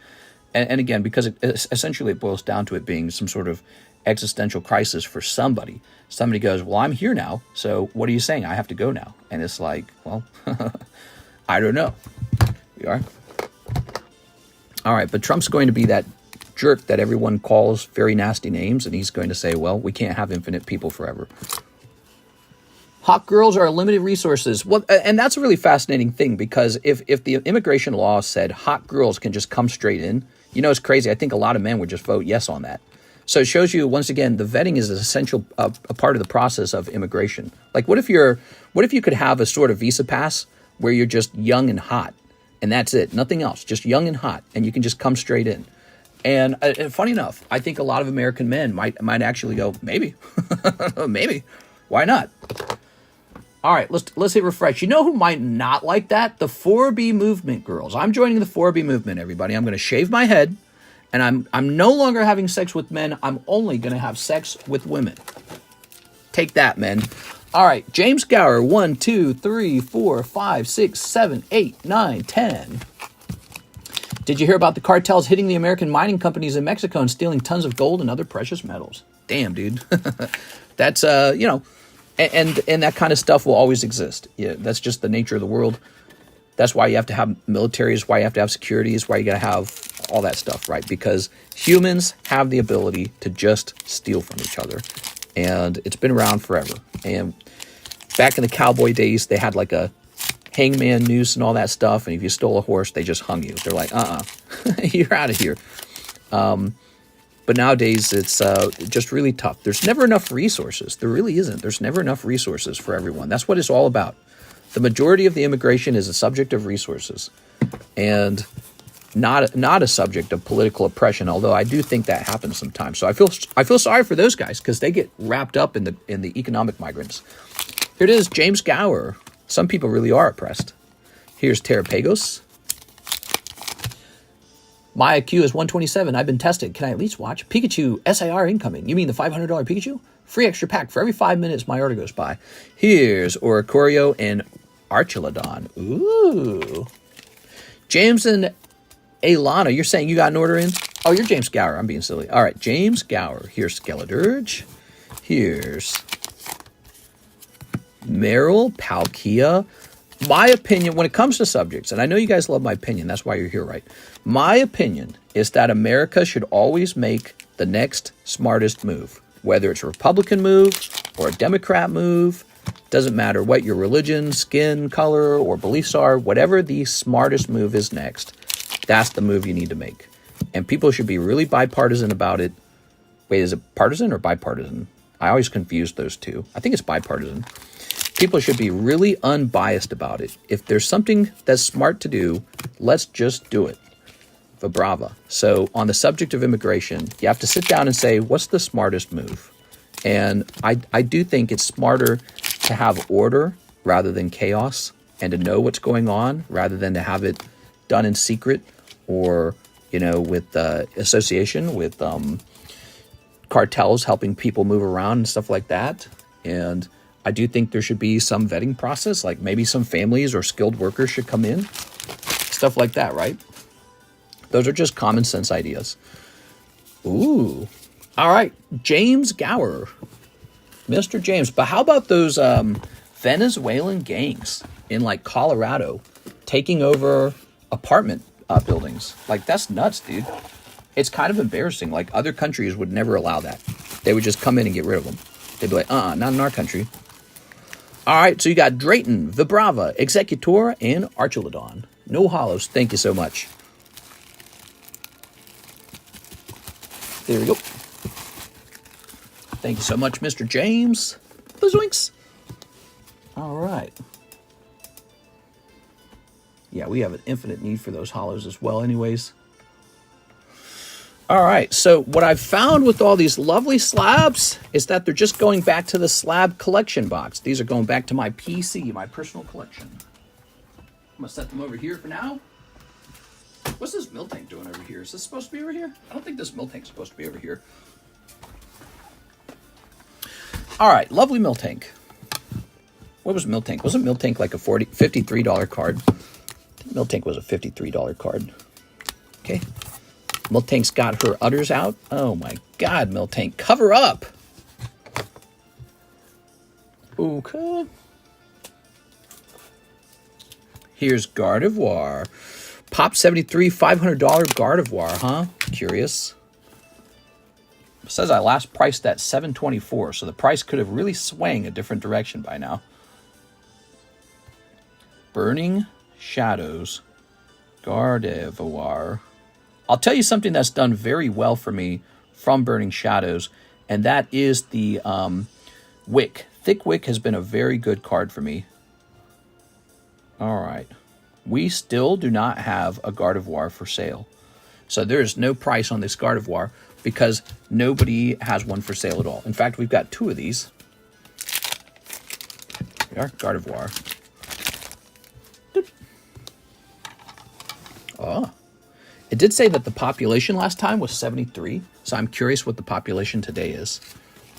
Burning Shadows Gardevoir is a really nice Gardevoir to add to your collection, just because we know that the population is never going to rise that fast. Wit can hurt me if she wants. Yeah, hit me. What? That ain't right. Okay. I'm getting ready for twerk. You getting ready for twerk? Nuh-uh. Trey Malice is tricking us. 402. So this card is population 73? The population went down. How is that possible? I've seen that before. Have you guys seen that before where the population goes down? All right, population on Gardevoir has actually gone down. She's a lady. That's right. Yeah, beautiful card. That is Burning Shadows. Back when the rainbow rares were the top pulls. Remember that time period? What an interesting time period. Okay, we've also got this Totodile, and this Charizard is definitely not for sale. Pristine Charizard with the swirl is a hold. And this Dragon Frontiers Totodile is probably a hold. I think this whole box was actually just cards I was not selling. See that population on this real fast.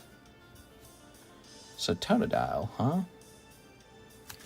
Totodile is going to be population 22. Just as rare as the others. Cool. And again, we know we don't want to sell this one. He's too good, man. He's a pristine 10. He's got a swirl. I mean, we could sell him again. Any of these cards could be for sale if I could find a price where I wanted to sell them. Good. So that box is kind of cleared out. And this card too, right? What did we set the population on this? 25. Wow. Pop 25. Did you ever see the video where some guy regarded a card and posted a video of it? PSA, regraded a card and posted a video. PSA regraded the card a 10. They seen the video and sent the guy a message saying they made a mistake. What? And what? They're going to disable the grade on it? That's crazy. Oh, man, I want to remember that. Are you still interested in the Dark Steelix I'm selling? Remind me, was it PSA 10 or CGC 10? Well, here's the deal. You can talk to me a little bit about price, okay? You got to remind me what you paid for it and what you want for it, okay? They then told him his cert number will show the lower grade. Bro, that's wild, man. PSA 10, okay. Yeah, you can kind of negotiate prices if you'd like. Here we are. That's wild. They retroactively said, oh, you think it's really funny, huh? And they went and corrected it. That's so petty and so satisfying. I love my hours because I get out early and I have the whole day to myself. Okay, so that was good. Now, how about these? So we got some cards over here. Here's Thicky Wick herself right there. Wick is this card that I bought a lot of and held for a long time, and it performed extremely well for me over time as a result. It's kind of scummy because now the card kind of looks like a fake. He shouldn't have bragged about it, I guess. That's the moral of the story. PSA saying, guess who has all the power, bitch? We do. It's our company. That's what they're saying. And you're just our little card buying slut or something like that, right? So PSA is basically saying, oh yeah, we have a monopoly over this kind of stuff. And you think you tricked us. Guess again. Now, since you're making content about it, we're going to go in and punish you for that. Even though it's really them that screwed up. They handed out the 10. But they're saying, oh, did we screw up? Oh, we can retroactively fix that. We can fix that now. How do you like that? So what that's going to do is it's going to have a chilling effect on people trying to make viral content on mistakes. So here we go. We've got one wick, $742. I knew this card would go up in price. I knew it. That's why I haven't had it on the table. $550 was the price back in $724. I knew that price was going to go up because this card is so freaking rare, and it's an actual voluptuous woman card from Pokemon. So this is $750, and the only one for sale is in Switzerland. I've got a nice one on the table. I have done so very well on this wick card. Okay, there it is. We do have a nice card for sale now. Took us a little while because I was going through those other slabs and just deciding, why am I even selling this? Might as well keep it. They just got to make sure they cover up the new cert next time. No, because they'll probably just use his name to find him in the system as well. Same deal. They'll just find him in the system. All right, cool. So we got that. That's nice. There you guys go. You've got a potential contender up here. Look at this guy. So this is Venusaur from the Cardos collection. Oh, wow. That is shiny, dude. Look at that.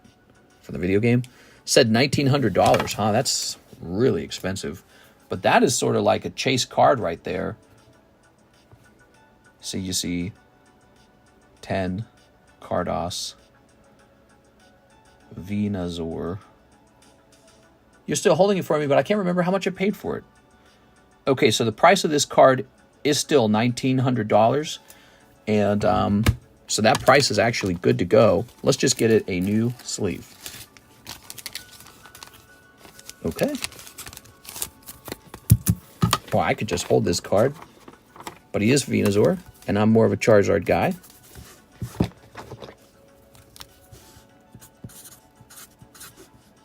$1,900.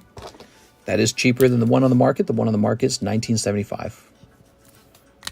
Okay, that is up to date. So you got two cards now.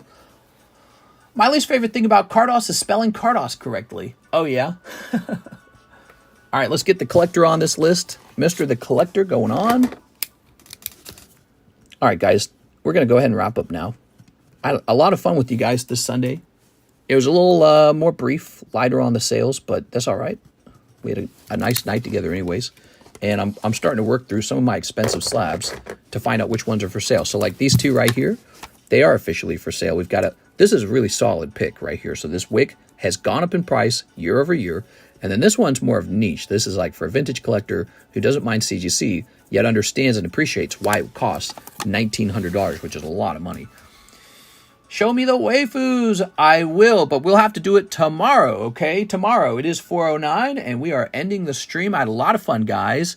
Next time, if you guys want the stream to last a little longer, send those orders in, but I get it. It is Sunday night, time to go to bed, and we'll be back on for Monday, and probably a lot busier on Monday. Monday is a busy day. See you later, everybody. Plus, I'm probably going to get a new card set on Monday. We'll see what happens.